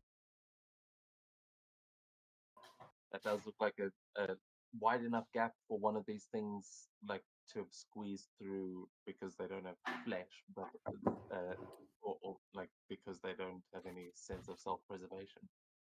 But it is a very, very small gap. You might be able to peek through there, and you notice that the wall underneath you looks thinner than the rest. It looks like it's sort of crumbling over here. So yeah, it's up to you what you guys want to try and do. I'll give you this moment as we come to the end of the session and you rush into this room, knowing that there are more skeletons trying to get at you, but safe for the moment, and with an opportunity to either set up a trap or make a new plan. Yep. Now that we know Draugr can explode in a ball of ice, it seems Carmilla's idea of capturing Sven isn't such a bad idea. You know? You got a live or a undead exploding ice bomb that is now covered in oil.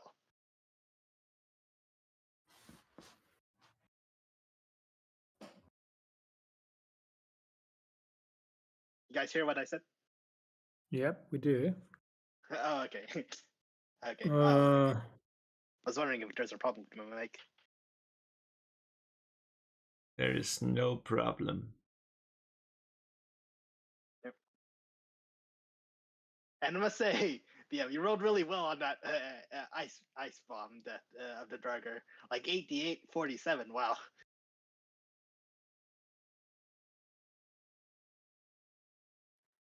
Yeah, they're no joke. Compared to a skeleton, at least. The skeletons, I don't even know if they can hit some of you. But you can hear that there are way more on the other side of that sort of crumbly wall. You can definitely hear, and underneath the floorboards, you can hear there are a lot of them. There's probably an entire hall. And Okay. Okay. Well, good thing. I'll say this is what you're hearing. You can't necessarily see them, but from the ones you've been seeing, that is the horde that approaches.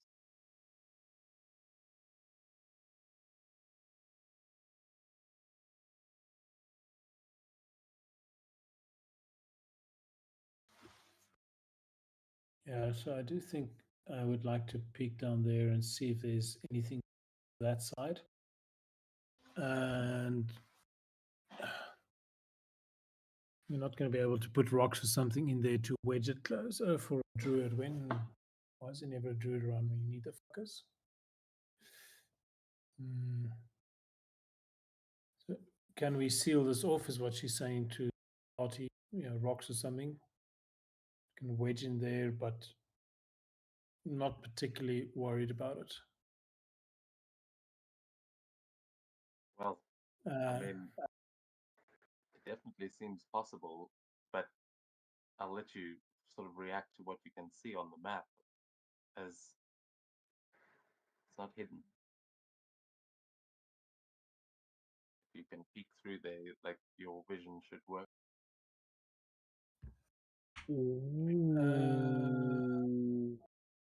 Oh, I see some kind of large creature there.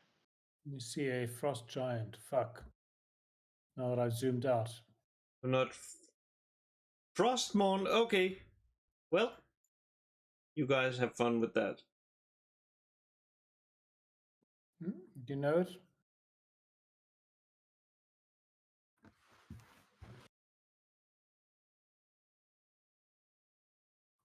What does Camilla know of the Frostmourne?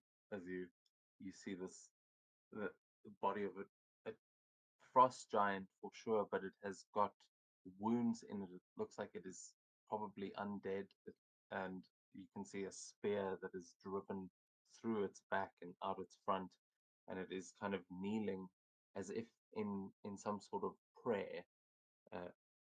And Svenja, you can also see that on the wall on the one side, I think you can probably see. You see the sort of Yes, I see the head. you see that there is a large, like this could be the head of a giant, not the sort of primordial ones necessarily, but there are these giant what look like they could be carvings of heads on, or at least one on the wall that is covered in a golden mask. That one seems to be kind of the one you can see. Crab, yes. White, and he's kneeling, seems to be looking ahead of it. Like the golden mask I got from the Valkyrie, or just the golden mask? Exactly like the one you got from the Valkyrie. But much bigger. Like this could be the chamber that you're looking into could be like a temple that is depicting those, or maybe there's something more to these masks. But that thing looks like it may be undead. That could be what's commanding the skeletons. And as Kamala says, it might not be your favorite thing to deal with. But okay, now we have to find Fordring. We need Deathbringer. Find what?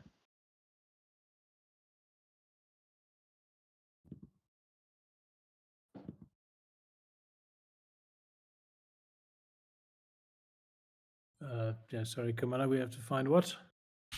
Deathbringer. Yeah, see, this was a mistake. We should have gone for the instead of this. Oh well, here we die. So she will relay to the party what she has seen, in case anybody hasn't, just so we're on the same page. Yeah.